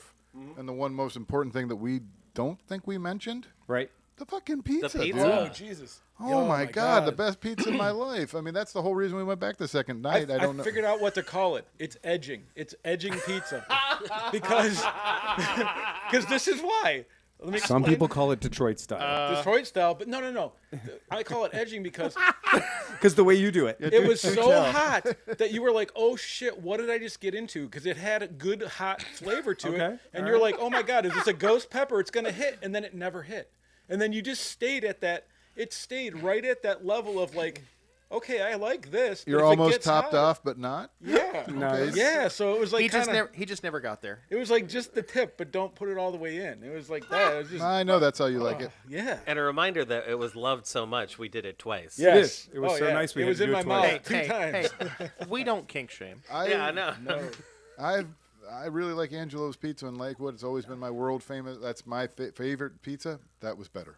That Yeah, was way. it was- I really like that pizza. I can't recommend it enough. I would fly back to Vegas just to get that Just for fucking that pizza. I know you would. Oh, I my God. absolutely know that you would. He would like to have that in his mouth. We all did. But to go back to the one show, the actual one show, things about the one show that are amazing is just the layout of the place. And Sleepy, if you want to throw this up, you can throw this up as we go along. Here's us, Robot, Sleepy, and me. My favorite bike of the show. Definitely our favorite crowd pleaser of the entire show was the Honda CT70 with the 6-over monster front end. We're doing this brought to that Phil's new 6 over. Dax next week, so. Yeah, it was beautiful in every way. There was no But no notes on sissy this bar. I'm a little disappointed by They that. borrowed that front end from that Regal Raptor Spider. Yeah, that is but They that borrowed was that front wheel off a Buddy. yes, they did. That also true. Look at my fucking 10-gallon head. Yeah, really, you look Tell me they did. Tell me that. you tell do me look they like did you that. could eat robot. What is that? Where did that giant head come from? It is. John just caught himself out. He did. He just threw himself under the bus. He's like, I'm going to do this before someone else does it. What the fuck is There's that? people that have a 4-head. John has an 8-head. This event. So this is at the Western Bingo Hall, and they cleared all the bingo tables out and everything else. Got a really nice parking lot. It was honestly the perfect location for this event. We got the pre-show with the pre-party pass on Thursday night. We went in and got to kind of have a sneak preview of the event. And what was funny is right after we took this picture, not seconds after we took this picture, one of our podcast listeners came up and said, "Hey, ClevelandMoto guys." And he showed up and we're like, who the fuck are you? Yeah. Mr. wearing his cut vest with his patches, looking like a young person. Yep. And he goes, "I'm Ed from Kenosha." Yeah. "Well, are you now?" "Okay, Ed. Well, what you got? But why are you here?" "Well, I talked to you guys when you were at the Portland one show." Nice. Nice. Ed gets around. "Well, Ed, what do you got in the show?" "Oh, I got a weird bike, man. I got a weird bike." "Really? Hit me with your weirdness. Do your damage." "Well, I got a Husqvarna over there. There's fucking 6 Husqvarnas in this room. Dirt bikes are popular this year. But I got the Husqvarna with an automatic transmission. A 492 stroke with an automatic transmission taken direct from chainsaw technology," he added. Fantastic hanging out with him. Just one of my favorite things, meeting up with him. I got a message on Instagram that I Yeah. just found now. Yeah. And it was like, "Hey, I'm going to be at the show with you guys, blah, blah." And when I read it, I was like, "Oh, man." So I sent him a thing. I'm like, "Oh, so sorry, I just saw this." He goes, "No, I saw you guys." I was like, "Which one?" And so I was like, I was so happy because I was Yeah. like, I was worried we missed the guy. And then, no, it was him. He's like, "No, I'm Ed with Husqvarna." Yeah. It was really cool. On AdventureRider.com right now. Yeah. If you look, it has the one show, and his bike is featured if you want to show a picture of it. So, That is fantastic. I just this definitely goes in with the reason we go to these things is because we meet people. Well, we meet people we've never met before, but then we also get to spend time and meet people that are from our past and our friends from long, far away places. I really had a great time. The one show aspect, it was perfect. Yeah, it was a perfect motorcycle event.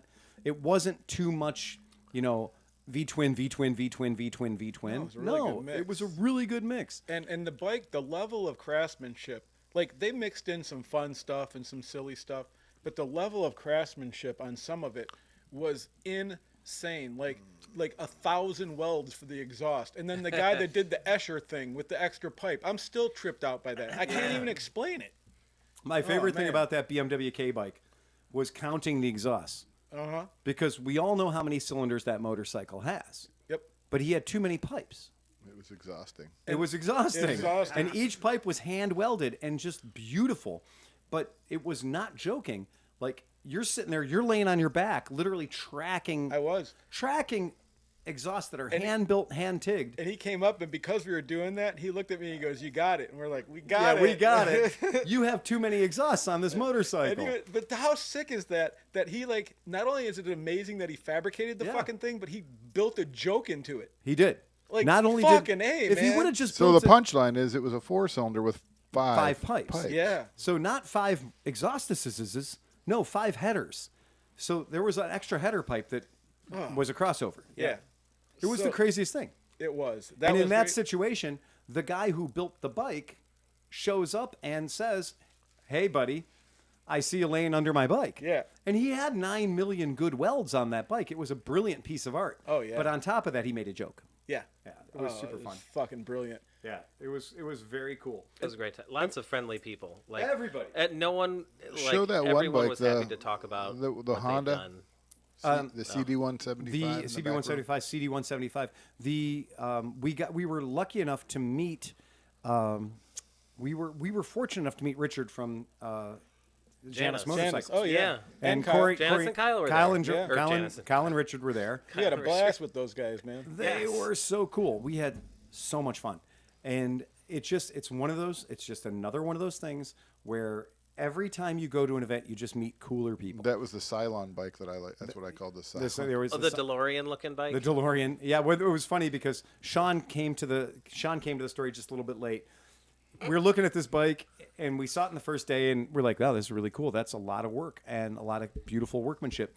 And then the next day, Oh yeah, I looked at it and I'm like, oh fuck, it's a DeLorean. Like the font is DeLorean. Like it's all DeLorean. literally, it said, I was like, I yeah. couldn't believe I missed it. It was pretty cool, and that's a local Las Vegas bike too. So that's pretty rad.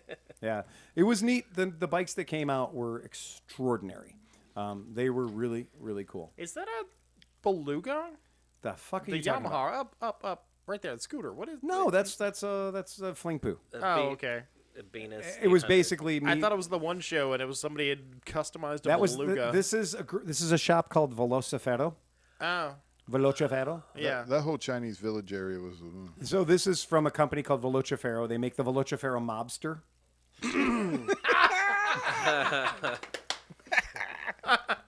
I had to take pictures. You wouldn't believe me if I didn't take pictures. And they make the Velocifero Tennis, right? Oh my god. It's almost as Velocifero. bad as I a missed chinchilla. They make the know- Velocifero Oh, yeah. Jump. That was cool. I did look at that. Might for as a well second. jump. I'm not We're gonna the make- ones that. Oh, that. And that then- You know thing. what? You know what? If you're at the Patreon $25 level, you're gonna get this joke. This is the Leafon. This is the Leafon. Leafon Pan America. This Oh thing. my god. This is the Leafon Pan America 250. Yeah. Or was it 400? I think that was the 400. Yeah. Oh, This that's was the- this is the Leafon retro Yeah. anime manga. Yeah. This is Sleepy's dream bike. No, I sent a picture of that to Mark, and Mark goes, "When did they let AI design that fucking thing?" It is totally an AI bike. AI definitely Well, designed this these bike. are the bikes that the Fremont NPCs are getting. Yes, Right. That's totally on Well, we its were- GTA, dude. It is. Oh It my is. god. I love going to the place where that one regenerates. Right. yeah, it's yeah. If you wait bike, long enough, you get the special model with a weird collar. Yeah, that bike was definitely one of the NPC bikes. This whole booth, this is Leafon Motorcycle. Yeah. And as much as we are busting NPC balls, Motors. you guys, bust balls all you want. They sold 29 million bikes last year. Yeah. So, look at you. You're a dumb Chinese person. That dumb Chinese company outsold Harley Davidson 12 times over. Yeah, but So- how many T-shirts do they sell? Right, exactly. I didn't realize that I was in that photo. You're in the picture. You are on the Pan America. You are on the Pan America for scale. It was- Yeah. But this booth, like, there were a lot of booths like this. There were plenty of booths that were the small format 20 by 20 booths, and they got about 8 bikes in there, right? And it's easy to poke fun at them, but just keep in mind, be careful, because you don't want that to be your only option. Show my Right. bike, the one that the guy who built Ryan Reynolds' bike built. I am trying to get to that one, John. I know we I'm passed it trying by a little desperately bit to get ago. to that I one. saw it like a second. Yeah, The silvery Honda. Yeah. the silver bike, the silver CD175. I know it's in my collection. I My favorite. It was. I up- did some up a editing and little moved some bit. things around, so you'll have to bear with me for just a second while I It's find fine. it. No, it's a really good bike, John. Tell them more about it while I'm looking for the picture. Well, I was sitting there looking it over and everything, and I look over and this woman, young lady or whatever, woman, his wife, probably her girlfriend. That's no lady. kept- That's my kept- wife. She was looking at me and smiling like, "Oh, you're looking at that bike," and I'm like, "Yeah, I'm looking at that," And I finally looked at her and he's like, "That's his bike," and I'm like, "Oh, okay. Hey, so you built this and everything?" He's like, "Can you guess what it is?" And I overthought it at first. I'm like, "Well, this is a CB160 motor, but it looks like it's in a Super 90 frame," and I was like getting all. And he's like, "Nope, that's not it. No, it's a Dude, 170." that guy played Stump the Chumps with us. I know. Yeah. Oh, yeah. And A rightfully. little too many rounds. Yeah, rightfully Yeah. so, though. And then, he's like, "Oh," and I'm like, "Oh, da-da-da-da." I'm like, "Oh, I get it. It's a CD175. He's like, "You're the only person to ever get that. That's a really rare bike." Yeah, I only knew about that because you taught me about CD175s. And I did a deep dive into CD175s. Yeah. That's the only reason I knew that. It's not a rare bike. Dude, They've made a million of them. It's no such thing as a rare Honda. No, and it was a leftover bike. It was a bike Honda couldn't get rid of. But nonetheless, I thought this was really cool. This was probably one of my favorite bikes, probably because I've got a soft spot for Hondas and everything. But it was nice talking with him, and he said that he built a bike for Ryan Reynolds, and then he gave it back. He did. Yeah, Which is kind of interesting. He built a Ryan Reynolds bike, and this bike has a TT500 front wheel. Yeah. It has a Suzuki gas tank. That's a Suzuki Off of 185. Stinger. Stenger gas And it's tank. got a front wheel in the rear. And I have And the front tire in the rear. Yeah. I have been talking with him about selling that blower to him, so You should. I mean, he'd put it to good use, right? probably he So- has 2-3 more of them. Yeah. I thought this was a beautiful bike. I mean, just a gorgeous bike. Then John got hit by a snack. Oh, the Piaggio booth. The Yep. snack. We were very sad that there was Yeah. no Piaggio snack. No snake. There was no snack. That was very sad that there was no snack. They didn't demo the snake skin. They did not. It was just sad that didn't happen. I was hoping they would have had the Corsa V7 at that booth, and they didn't have it. Don't you have any street strippers pictures? Yeah. I Sorry, have- John. I'll have to send them I to sent you. you plenty of street stripper pictures that were That's only that I didn't pay for. That's at the special Patreon That's level. the $20 level. That's my favorite thing to do is get pictures of the girls you're not supposed to be able to get pictures of. Yeah, because you just free. got away with something. The what I do want to do is a quick shout out to our Patreons, because Patreons, my God friends, you are where the rubber meets the road. So the renovation all happened because the Patreons bought us a new fridge. We have a new refrigerator thanks to the Patreons. Thank you very kindly. We have I a will very always nice. give a big hand of applause for the Patreon. The Patreons, Yeah. absolutely. I'll give them 2 fucking ski poles if that's what it takes. Downhill racer. That's it. Yeah, The, that brand new refrigerator is like 3 times the size of the old dorm fridge. It is. It It really. holds a lot more. We've never had so much Patreons. luxury. Seriously, thanks guys. I really Yeah. appreciate you. Absolutely. like, ponying up some Kindness money. abounds. It's kind of cool to help out. Meyer sent us a message. Meyer says, "I'm still listening, and I love the show. I'm glad you all started YouTube. I know moderation is a pain in the ass. Thank you for my merch," because he is a member, and he says, "I'm looking forward to the Discord group." Oh, I haven't really thought about that. Okay, never mind. We're going to move on. More tech. Bring it on. That's exactly it. I'm like, come on, man. I need more shit around Fucking here. Discord group. You want to yell at us? You can go to ClevelandMoto Podcast Facebook page, right? You can shout into the ether by sending us an email to clevelandmoto@gmail.com, right? That's fine. Oh. Go ahead. Has anybody ever tried to call the bat phone Yeah, we get real time during the podcast? No, not recently, but they're more than welcome to try. Did you get an I email don't, about I Tom? actually don't have the bat phone with me right now. Oh, I'm sorry? Did you get an email about Tom? About Yeah. Tom. Oh God. No, not yet. It's coming. Okay, Yeah. fine. No, I'm just asking. Oh God. All right, all right. did you send one under a pseudonym? Jesus fucking Christ, guys. All right, stay on topic. We've been getting logos. Oh, yeah. Logos have been sent to us.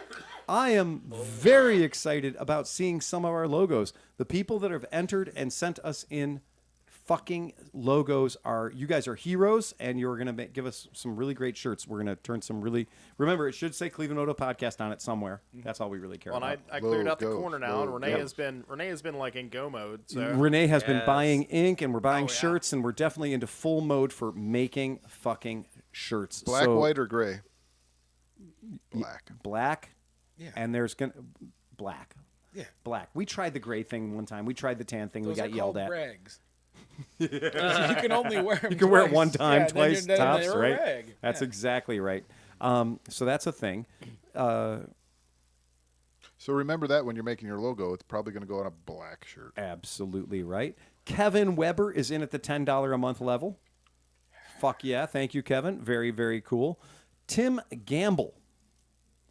Just listened to podcast episode number 490, and you mentioned planning for episode 500. It's been a while since you had a sloppy, erratic episode. Might be time to consider getting irresponsibly drunk. Podcast is getting a bit too organized and consistent. I'm no longer embarrassed to play it at work. I'll drink to that. He's calling us out. You're totally calling us out. I'll see your challenge and raise you a liquor. Appreciate the show. It's been a rough winter in the Angola area. When is it not a rough winter in the Angola area? No shit.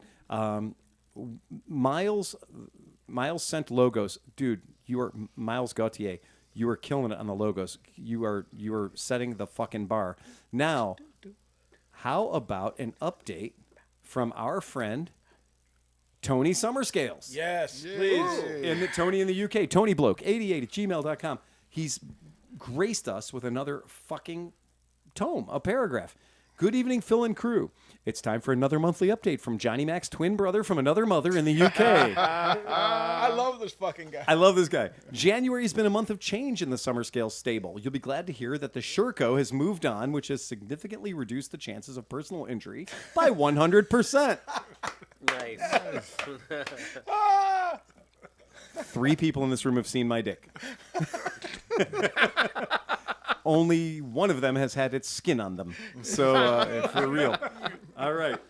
Unfortunately, my old joints have had enough of being battered at the weekend, so I've hung up the trials boots for now. I feel you, man. Yeah. In its place, in a kind of a out of the frying pan into the fire way, comes a KTM Duke 125. This is young Harry's first project bike, which we picked up as a non-runner through Facebook Marketplace, and he plans to sell it in the spring once we've sorted it out. Good fucking cool. Good deal, man. KTM Duke 125.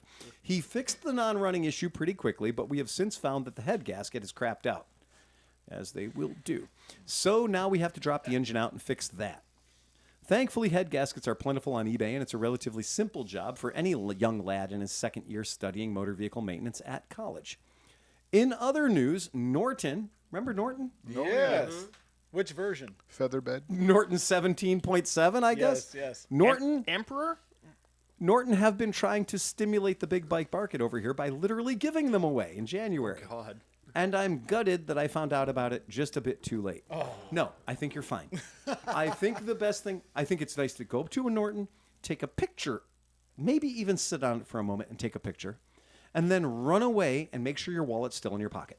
Norton. I agree. I don't care how cheaply they're giving it away. You probably dodged a bullet there because the Norton's not going to be a bike that's going to be cheap to maintain 3 or 4 years from now when you can't get parts. Okay? In short, they have been offering... Now, you guys, I know, Sleepy, you're not good at the math thing. You don't like the math. You don't like the numbers coming at you fast and furious. I'm going to slow down. In short, Norton has been offering new bikes for an $86 deposit and $86 per month for 24 months. I know, it doesn't math. Yeah.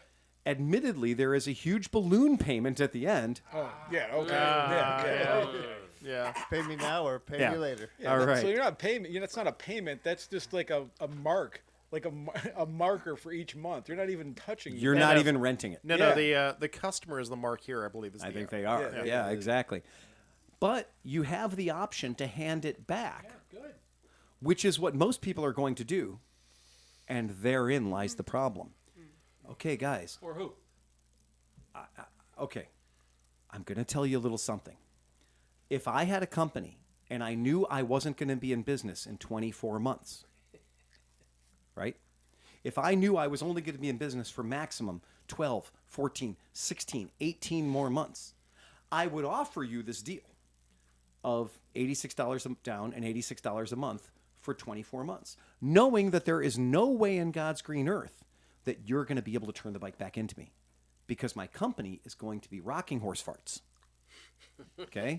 Oh, so people just, So there's going to be all this hot debt out there. You're going to have to pay a white box. Oof. Oh, yeah. Somebody's going to buy that debt. Somebody's going to purchase that debt. The bill collectors will come calling. But what you won't be able to do is turn that bike back in at 24 months when the place you're supposed to turn it into ain't there no more. Oh, they got fucked. I have a sneaking suspicion their name is going to be on your title. So they're self-financing. Okay. I guess they are. And I have a Because sneaking... if there was a finance company, then the finance company's on the hook. Oh, yeah. But I have a sneaking suspicion that their name is going to be lien holder on your title, which means at the end of it all, you may be forced to... In this country, a lot of people had to give back some very early electric cars against their will. They didn't want to give back those electric cars, but they were forced by General Motors to give those electric cars back. I remember that. And they didn't want to. There are certainly people that didn't, that let them. There are one or two of them that went to court and got their asses handed to them because going to court against GM is probably not a great idea. And they got to keep the cars for a little while longer, but eventually, like, there's one guy that managed to somehow trick him into keeping it. Anyway, back to the letter. It might shift some bikes right now, but in 2 years' time, there will be a lot of secondhand bikes hitting the market that owe Norton a lot more than they are worth. That's best case scenario. And for anyone who bought one in December, the RS has just dropped out of the secondhand value, and I can't imagine there are any happy customers anymore.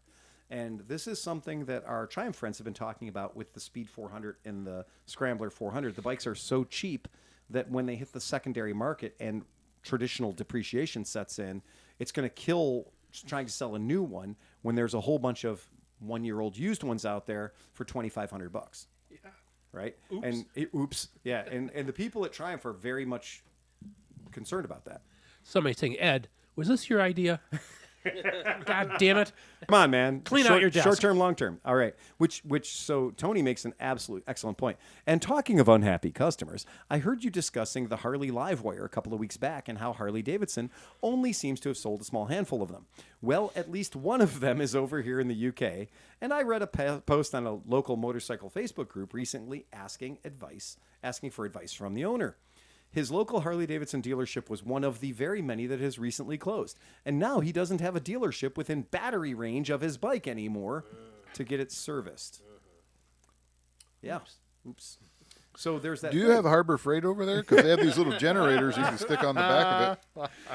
And to be fair, 99% of the responses involved setting fire to it in a field, which really didn't help his cause. Johnny got it. This is an issue that's only going to get worse for electric bikes as dealerships close. You're absolutely right. And the independent shops are not going to touch it with a shitty stick, so I think I'll stick to burning dinosaurs for now.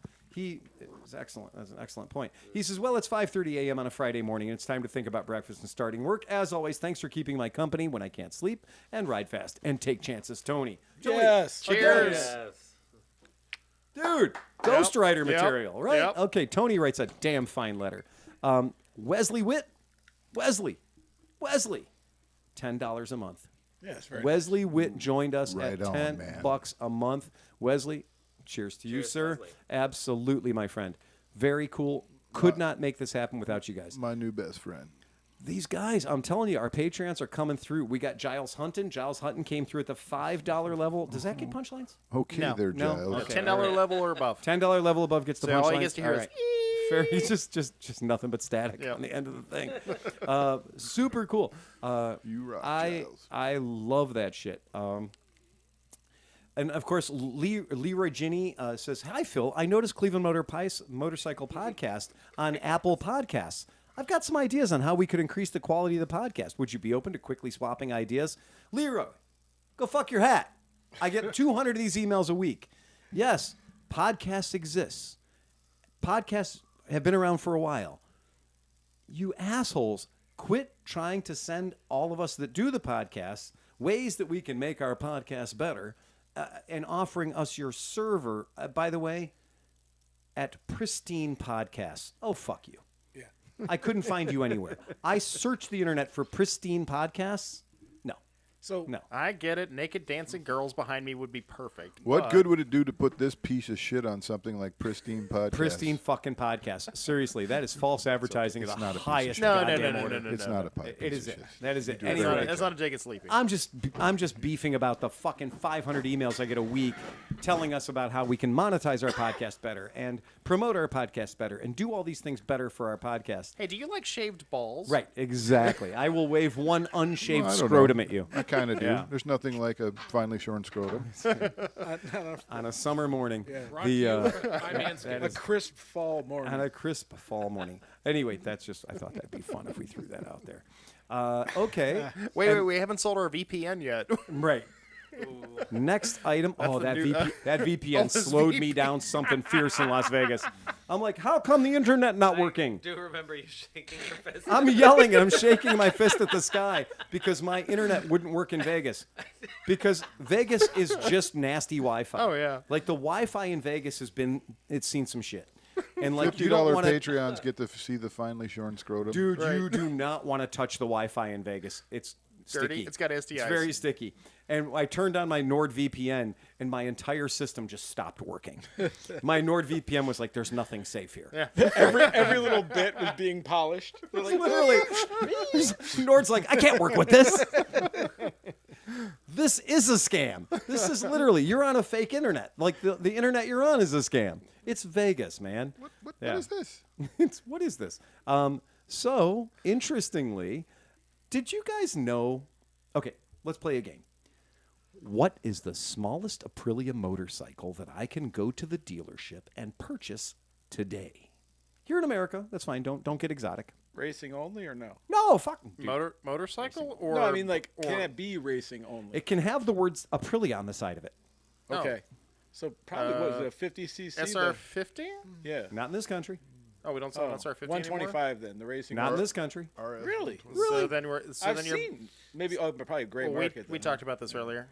450. I'm talking about go to your local Aprilia dealer tomorrow. Where the fuck is that? Well, they got the they got the four State eight. State 8. They got State the 8. 437 they just came out with the baby. Close. 457. Okay, 50. You're yeah. right. You're Yeah. absolutely right. It's 457. Yeah. So go ahead and throw it up. Yeah. The Aprilia RS 457, Yep. made in Baramati, Maharashtra. Yeah. That's Right? about right. So this is a Piaggio factory that makes Piaggio three-wheelers and Piaggio little service trucks and all kinds of So stuff. that's in Italy. Yes. Maharashtra, Italy. Keep going. Further east. Eastern Italy. They yeah. have really good curry in Maharashtra, India, or Italy. Right. So these are the bikes now. This is Aprilia's least expensive and smallest motorcycle that they sell. And they do, Sleepy's going to be very happy to find out, they do a 2.0 version of this. Yeah. I know. Yeah. Yay. So they do this. This is an Indian-built 457 liquid-cooled Dohawk engine, right?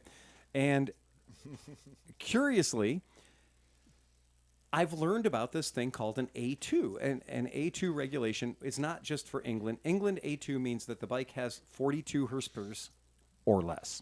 So the bike cannot exceed 42 horsepower. And they build a whole class of people because this means if you're 19 years old, that this is your stepping stone bike. So up until your 19th birthday, you're only allowed to ride 125s. But then upon your 19th birthday, you are now eligible. You've had your license for 2 years. You're eligible to move up to a bike that is up to 42 horsepower or 35 kilowatt in, science units. Right. Okay. So this is the bike. And this is their machine that they sell. And they sell it in both the sporty version, the RS, and they sell it in the Tuono. Mm-hmm. And this is for people that are looking at those KTM RC 90s and Ninja 400s and all that kind of stuff. And the Yamaha R3 is a good example of this bike. And all these bikes, so they can be sold in various different markets, are generally kind of restricted to 42 horsepower. They're all kind of playing the same game with the same rules. It is a very interesting bike, and it's interesting in so much that this is the very first time that Aprilia has used Indian manufacturing. What's the engine layout on that again? It's a parallel twin. Okay. Yeah, it's a parallel twin. So it's a parallel twin bike. And what is interesting about it is that the Tuono version is the naked. It has kind of, its headlights do turn with the handlebars. So it is a street fighter-y thing.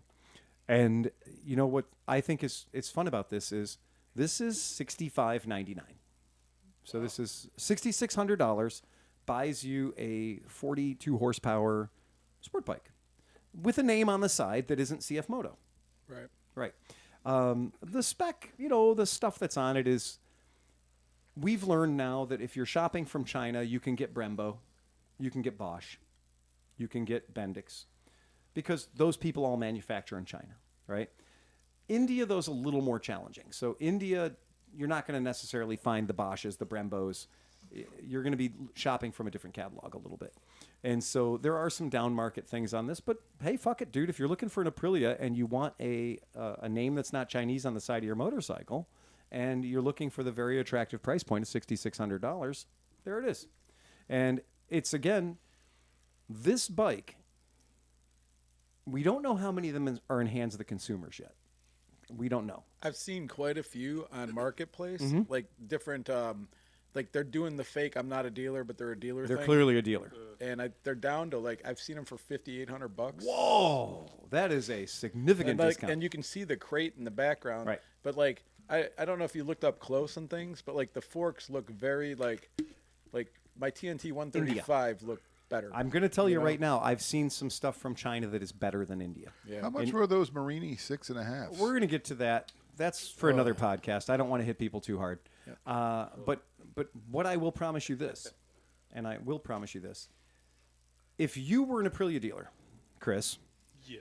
and your Aprilia district manager said, Chris, last year your Aprilia dealership sold 36 bikes. And Chris, even though our company's not necessarily doing so well, I need you to sell 46 bikes this year. And you're going to go, why? Why you want to hurt me so bad? Because you did great last year, Chris, and we think you can do better. And I'd really rather not pay you that bonus money. Oh. So I'm going to set the number a little spicy for you. Now, Yeah, did I see some? I thought I might have seen smoke. I think I'm sleepy. Oh, okay. All right. I saw smoke, and I was like very concerned about all the plugs that are over here. I'm surrounded by lithium batteries. So if you're a dealer now and you say, God damn it, Phil, I got to take 46 bikes. Yes, Chris, you have to take 46 bikes. Well, it turns out Chris is going to take 40 of these. Because every other Aprilia costs at least twice as much money. Yeah. And so at $6,500, this Aprilia is going to be half the price of any other Aprilia that you're going to take from that company. So leading into, now I did not know about this, that you're seeing these bikes being pawned off as being pre-owned. No, they're like it seems like it's like brand new uncrating. Come get them. You know, that kind of But they're a thing. violating the MAP policy. So the Probably. MAP policy of the dealership, the MAP policy of Aprilia says this is a brand new bike. It's a 2025. You're supposed to sell the cocksucker at $65.99. So the dealer goes, no, this is a special demo unit. We put 1 mile, whatever. Yeah. So there's some excuse why we're selling it as pre-owned and we're listing it with pre-owned bikes on Cycle Trader or whatever. Right.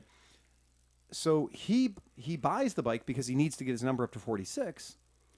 So I've talked to some dealers who are like, this is the greatest thing ever because I can buy 46 of these because our expensive bikes aren't selling so much. Americans aren't buying the $24,000, $25,000 bikes right now. But if I buy 24 of these, well, even if I have to liquidate them at a blowout deal, so what? And I mean, like, it's still an Aprilia. They're putting their name behind it. Exactly. So you're getting a brand new bike for what, at $6,000 bucks? $65.99. Yeah. Or buy it your way. Yeah. Now I will warn you guys. I will warn you guys. Be careful. Yeah. Because F&I exists. And the thing I've tried to buy a lot of motorcycles that were listed at a dealership. You know, that DR650 I went to buy because they had it listed at $38.99. And I called the guy on the phone. I was like, if you'll take $38.99 for a brand new DR650, I'm already on my way there with $3,900 plus tax. But you have to be willing to sell me the bike for $38.99 plus tax. And they said, well, we can't do that. And I said, What's the excuse? heavens no, why not? And they said, because we have corporation to satisfy, right? And yeah, by the time my $48.99 or $38.99 steeply discounted DR650 would have been out the door, it would have been $7,000. So the bait and switch is strong with some of these dealers. So just make sure when you're talking to a dealer or about going and pursuing one of those bikes that's priced below manufacturer's retail pricing, that they aren't waiting for you with the the bigger the smile, the sharper the knife situation. Because we've all known. I mean, I have invoices at my shop for people that bought Ruckuses that spent over $5,000 on a fucking $28.99 Ruckus. Fuck us all, man. So, but anyway, yeah, cool bike, and I didn't know it existed for a 457 Tuono. I just thought that was fun. I thought it was cool. That's about what I got. Next week on the podcast, we're going to be talking about the Distinguished Gentleman's Ride. Oh, cool. Because that's a thing. and we got a lot of work to do on that. Did you buy that $900 Distinguished Gentleman's padded road vest or jacket that you were eyeballing there? Tell the people about that jacket. He looked fucking sharp. He did look sharp, man. Very, very thirsty. for If that James jacket. Bond needed CE30 padding in his shoulders, arms, back, pelvis with a zip up that goes between your blazer front and keeps everything nice and tight, he would go to that place. I won't tell you when I've won the lottery, but there will be signs. At a price you couldn't refuse. They were beautiful, no kidding. Like if you wanted to wear a sport coat while riding your motorcycle. That jacket felt so good. Yeah. Like I put it over a long sleeve shirt. Like I wasn't exactly like ready to put on a fitted jacket. Right. But the first one I tried on was the size I thought I was. Well, the owners were from Europe. They were. Yeah, So- the owners were. That was like your mom. I'm like, that'll fit you. You're fine with that. That's good. You can wear that. And then I put on the 46 long, and when I put on the 46 long, that thing fit like a glove. It was so happy. It made me happy wearing it. And again, you couldn't see the armor. Maybe one more size up. Really? Woof. Whoa. I say if you want to Whoa. go slim, go slim. Oh, man. Well, you want a little breathing room, growing Yeah. room. You Yeah, know what that's I mean? fair. It was such a nice jacket, and it was one of those things I saw there. And that guy has been a sponsor of the Los Angeles DGR for years and years and years. And so he and I we traded phone numbers. We've been schmoozing each other a little bit. But I love that jacket, dude. That was fucking. But it was gorgeous. not cheap, right? I wish No. I could say the same for No, it his- wasn't cheap. for the co-owner of that company. One of the last things I kind of thought of, because I was looking at some of the footage I shot. Yeah. And you go down that one aisle, the Pakistani aisle, right? Yeah. It was And, like, Pakistani village. It was Pakistani the Pakistani village. Chamber of Yeah, Commerce. because they had the Italian one, whatever. But Yeah. so the Pakistani one, you had on one side, you had people that were making what I would consider like the Wilson's motorcycle jackets, Yeah. kind of thing. Oh, they Like, were throwback to 1988. But then the other side was literally like everything that people are selling for $4 on Marketplace because they're 27-year-old leathers. Yep. They haven't changed them at all. There's still like a white glove with a red zigzag on it, and they're trying. It was crazy. They had these ancient leather styles, these ancient molds, these ancient patterns, and they were building brand new leathers out of it. Yeah. And they were not looking for you. They were not looking for you. What they were looking for was a U.S. distributor. They don't want to sell one of these. They want to sell 5,000 of these. Their job is not to find. We're going to put 10 of these in your store. We're going to now- send you bales of these. But That's exactly every right. time you go to like one of these like biker week things or something, right? And you see these leather shops, you're like, oh my god, this is where they get all that shit, like that stuff that like you're like, okay, they're selling for $100, so they got it for $7, like or whatever. Tom, would you like to tell the people about our experiences with Packy Leathers? So back in the day when we had Mass and Ezra racing scooters, the cheapest leathers you could buy, we would call Packy. We literally called them Packy Leathers, and this is what it is. You go to an eBay website or eBay site sale, give them your numbers. They would sell you this Pakistani. Mine was black and gray. I know Stafford had blue and white. We went to it. And There was a like- company called, well, there's a company that still exists now Yeah. called newenough.com. Yeah. And then newenough.com would sell you slightly used leathers and Yeah. slightly used racing suits. But also over on this page, you were buying direct from the vendor in Pakistan. Exactly. And you could buy any color pattern that you wanted of Power Ranger circa 1985. And it literally would have that zigzag pattern across the whole suit. They were still there this year. And we found out one minor problem with them. and so because of the dye that they used, every session you went out, anything you had under that suit, or if you were naked, became the color of the dye somehow more vibrant than the suit itself. in that came out looking like pattern, Ziggy Stardust. in that pattern across your body. The one dude pulled his off, and he looked like the Jolly Green Giant. Every part of him was green. His nipples were green. Everything was green. And then we discovered that the Pakistani leather company, whoever provided these leathers, was tanning in urine. Yep. Yeah. Oh Yeah, yeah, no, uric it's acid. Yeah, uric acid. Yeah. Yum, oh. And so Nobody would come near us. Our group had all brand new Packy leathers oh yeah, on. every We looked single like- one of us. We looked like a brand new box of Crayola crayons. Yeah. The colors were bright and vibrant and vivid. The brightest greens, the orangest oranges. I think they were like $200. They were cheap. They were super cheap. Because I had no money, so I was just spending as little as possible, and I know it was about $200. Because by the time we were done, I had duct taped mine back together. I had 'cause the looked zipper into our kept pits. failing. One time I'm at the directors meeting because I was the director for our group, and I'm like trying to justify to real people who race why they should let us on their track. It's not an easy argument. No. And they're like, I don't even know how, like, we're supposed to tech these bikes. I'm like, you can't. I can. You can't. I will tech the bikes. You'll have to trust me. They're not going fast enough to hurt themselves. Look, we're not a clown show. Okay, look, stop looking at the colors. We're not a clown show. I looked into our pits, and our pits were the brightest, most effervescent colored thing, but at about 75 feet away, I smelled them. Yeah. And I thought there was an open pit toilet somewhere. I really did think that like we were near some wastewater treatment of some sort. And then I realized, no, that was just all of us. Oh, I stuffed mine in a closet and Oh, left God. them It was alone for like disgusting. 6 months. I'm and seriously. I opened the closet after like 6 months, and it was- smelled like the cat had just gone. Yeah, it smelled like cat piss everywhere. And when we were done racing at this one particular race at Gateway Speedway in St. Louis, big track, but no trees, no place to hide. And it was about 102 degrees. So when we were done, of course, we were done racing, we all want to go have pizza. And we all showed up at the same pizza joint, at this pizza bar.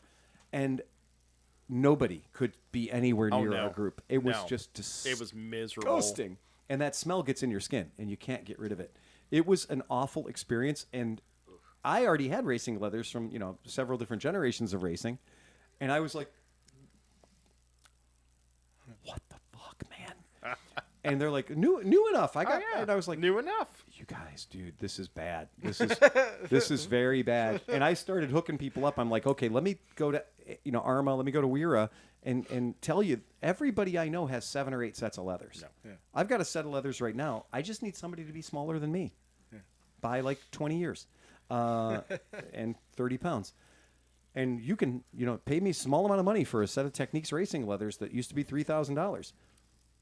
Racing leathers are not hard to come by. But if you're buying a set of leathers for $200 from Pakistan, and when we went into those booths, I smelled it. The second we got over there, I walked in amongst that leather gear, and I saw a guy putting on the gloves, and I'd be like, don't do it. Don't do it, buddy. Don't do it. No. Dude, on Don't Marketplace right now, because I was looking for a specific thing used. And whatever. Anyways, I came across all this stuff, and it would be like, it'd be like Alpine Star, like one of the ones that are like $1,800 for the thing, but it'd be like $900, new, overstock, whatever. I'm like, huh.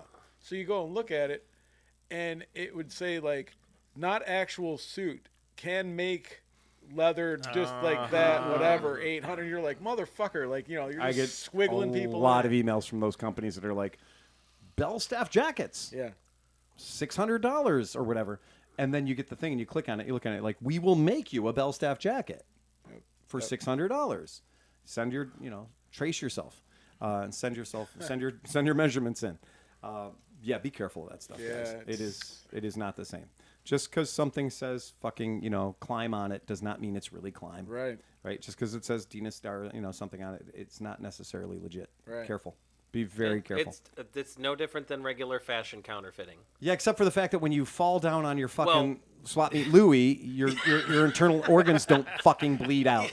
Yes. Right. And if I come off my motorcycle at 70 miles an hour thinking I'm rocking some climb shit, and I'm not, I'm rocking a crime and not a climb. If I'm rocking a narrow stitch instead of an arrow stitch because I wanted to save $50, my internals might become my externals, and that's a bad day for everybody. Yes. Or after one session, you smell like a cat piss. Or you smell strongly of cat piss. Yeah. Our second, third season out, there was a lot of duct tape out there. Yeah. There was a shit ton of duct tape. Mine lasted about a year and a half. I think everybody's zippers broke like day 2. Absolutely. Yeah. Day 2 for sure. That was, oh, God. So, I DGR's think coming up. Still have the jacket. I don't know where it is. I'm sure we could find it by It's smell somewhere in at this this point. house. Yeah. might be Anybody in the else got garage. anything else? DGR question. Yes, sir. Is the route going to be adjusted from last year? Yes, it is. I'm glad you brought that up because last I'm just year, being a dick. no, you're and rightfully so. Yeah. Last year we traveled directly into the maw of a It suits you. marathon that they promised the marathon would be over by 1 p.m. Right. and it was long way from finished. Right. There were some dudes out there going slower than I can, and they were going to keep those roads clear until the last fucking heavy Chevy waddled through there. They fucked it. They fucked us. Well, there wasn't even that. They had people eating like Yeah. ice cream. They were walking and eating sundaes. Yeah, it was ridiculous. And I was like, that's just bullshit. yeah. And meanwhile, all the roads were closed, and we had to pull some back alley Sally shit. We had that the 1 year though, because I remember I was with somebody who It's was been 3 years. Well, the first 3 years that we dealt with because I that. had the ascot, and remember we went the wrong. We turned to the left, and there was a cop, and they're like, "You can't go this way." And it's like, "We're going this way," and we went that way, and then we did a wheelie, and then we left. Well, here's what I can tell you guys. I talked to everybody, and they won't change the day of the marathon. Damn. Bullshit. So what we're going to do instead is we're getting medieval on their asses. So our DGR this year is going to go from Skidmark Garage. And I shouldn't tell you this because I'm not supposed to reveal the route, because I'm not going to reveal the route. I'm just going to tell you we're going to leave Skidmark Garage because it's the Skidmark Garage 10th anniversary. Yay! And Skidmark Garage is going to have a party that can't be beat on Saturday night. And on Sunday, guess what we're going to do? We're going to ride old motorcycles and dress up fancy. But we're going to the castle. We're going to storm the castle. We're going to go to Squire's Castle. Kilts are highly recommended on What's this the one. date for that again? The 18th of May? Okay. Yeah. So yeah, it might snow. No. Very well said. Don't tempt fate. Exactly. But anyway, we are doing that. We're going to talk a little bit more as we get closer to the event, but go to gentleman'sride.com. Gentleman'sride.com. The Cleveland Moto site is up. The Cleveland Ride site is up and ready to go. I worked on it last weekend, and we're getting our shit together. But this is why we're going east, my friend. We're not going west. We're going east. And then, do you remember last year when we finally got out to Speak of the Devil after 97 turns? Yes. And we finally got to Speak of the Devil, and then we said, okay, we're done at Speak of the Devil. Now it's a TT. Back to Porco. Porco, yeah. Now, I'm going to say that I had 62 people say that is a dangerous and brilliant idea. Because then we don't have to organize the whole second half of the ride. Mm-hmm. It's choose your own adventure, go man, go. However, as Merritt was the operator of the get your token spot, she said people came in there through the lawn. And this is a public school. That guys were like, fuck it. Guys were going 148 miles an hour. I think that was Ryan Foltz. And he ended up on the sidewalk twice. Oh, no. Okay? So, I think it was fun. I'm glad we did it because it was a major fuck you to the whole idea of like drive slow. You know, everybody's being dapper and being careful, and we wouldn't want to take any chances. But this is Cleveland. We do ride fast. We do take chances. It sound like 480 at 2 a.m. on a Saturday. It was awesome, dude. It was pretty cool. And when the groups would leave, nobody left there like chill. Everyone left there like fuck. Yeah. Oh, I know 3 people who left there like chill. Well, because we had to make sure the bar was closed. Tidied up a bit. We had to make sure that we cleaned up and we looked good and we were ready to go. And then we just very slowly farted our way down Lake Road because my clutch was already shot. So I didn't have a whole clutch left. I was running on like a third of a clutch. And we changed bikes. I had very little ambition, too. We stopped at my house Yeah, why and not? changed bikes. Sure. Why not? Have a cocktail. Smoke a cigarette. Everything that's happening at Porco is happening. We can't change any of it. So we're in no position to make any changes here. So this year we're going to leave Squire's Castle and we're going to have a bit of a scavenger hunt on the way back. So now it's not going to be for the fast people. Now it's going to be for the clever, smart people. So we're going to have something for the clever, smart people. I'm already out. We're Again, hitting, you don't have to win, John. You just have to show up. We're hitting like the old days of Fantasy Coachworks Right. rallies. It is. Like, remember that Yeah, shit? absolutely. Yeah. Fuck yeah, dude. And I love it. I just did think it's too. great. It was fun. Yeah, I think it's really great. I always enjoy the DGR. I have so much fun doing the DGR. Just the general concept of it is fun anyway. The fact that it's for a nice cause is totally secondary. My favorite year was with me and Oscar, and we looped back to Porco about halfway through. We're like, Years like, there's another stop. I don't think so. I think my favorite year was when we had one other stop left, and I just decided once we got to the County Line Pub, I was like, well, that's been quite a ride. So we were like, okay, let's go back to Porco. And we didn't even go to our third stop. And that was the year that we traveled a record speed down East 55th Street. Oh, yeah. We never stopped.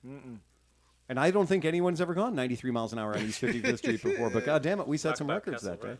It was pretty good. Yeah. It was good. fun. There was Yeah, a we're bit of stretched out about 4 miles. Well, the point is, once you've broken one law, go for it. yeah. Yeah. At that point, they think you're a parade. I waved. I smiled. That's all I did was I waved and smiled. Look, if I've learned anything over the years of parades, carry a handful of Tootsie Rolls and just throw them at cars. Throw them at people. Here it is. Hey, have a great day. But think about how puzzling that must be for people to have this mob of people coming, and instead of like normal bikers where they're revving and snorting at people, everybody's just like, hey, hi.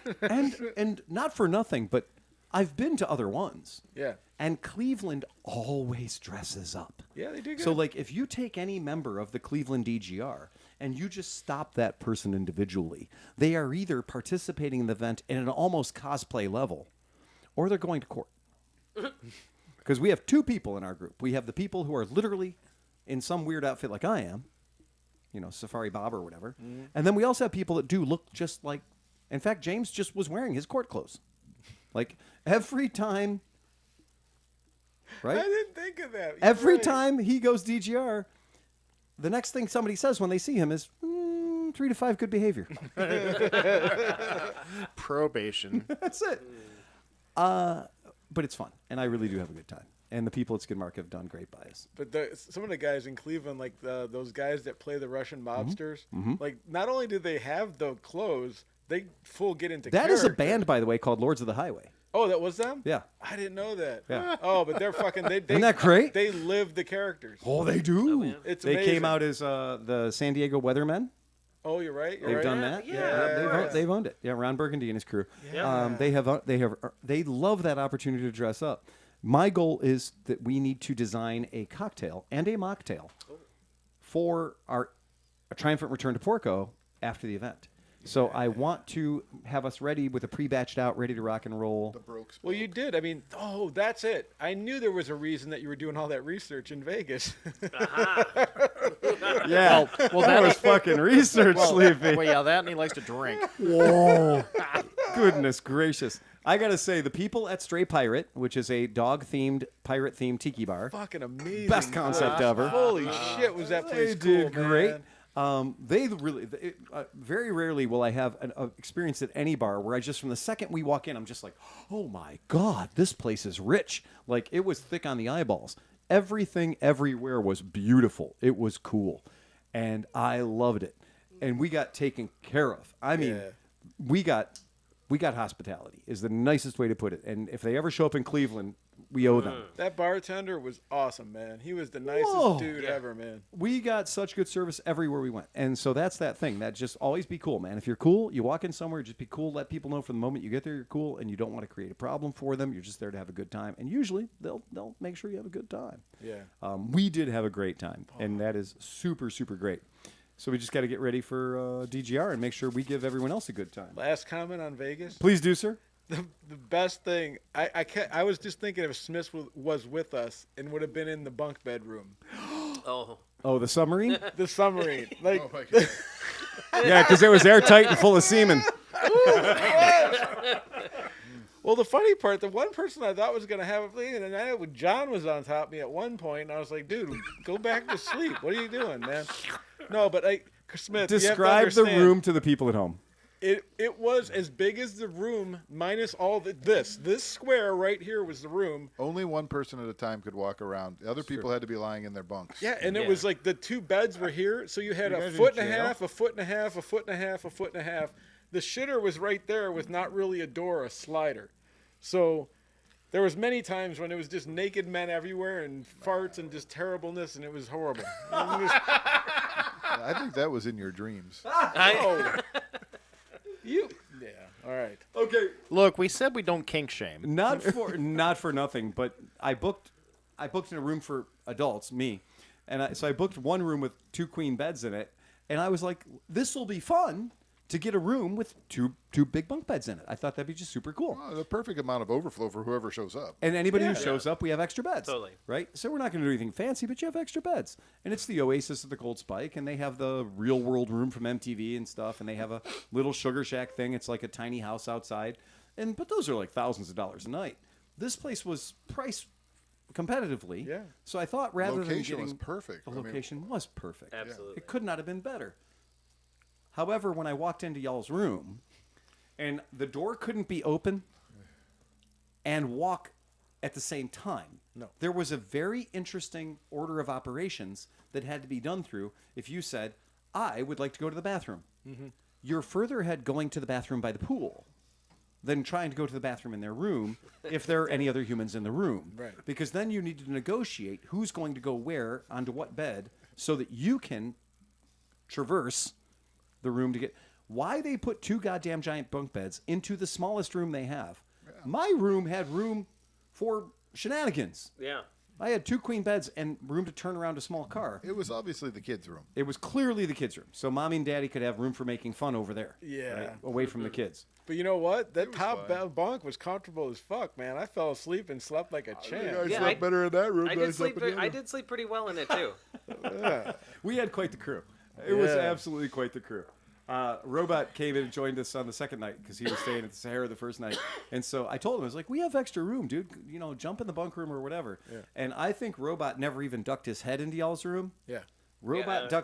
ducked his head into my room and said, nobody's in the entire extra queen bed? Right. I was like, no, I offered it to Sean. I think me, John, and Sean could have slept in the queen bed and had Yeah. more room. Yeah, I did. I was just like, how much did I snore that Sean chose to go with No, you guys instead? I wanted to have a little variance. I thought it would be fun to do the bunk room, and indeed, it did turn out to be a Yeah, shit ton we of had fun. a fucking great time. It man. was cool. It was a It hoot. was fun. I just think they should go with a nautical theme. Yeah. Yeah. And just hang torpedo tubes on the wall and shit, and just really make you believe that Store a you're bunch Steam. of food cans under, canned goods under the bed. Yes. just call it the hot rack. Yeah, that would be great. Well, that's cool. I don't have anything else, folks. That's been a podcast. Yeah. I hope you've enjoyed it. As always, folks, remember to please ride fast and take chances. Play us out of here, Johnny. Bum bum bum bum bum bum bum bum bum bum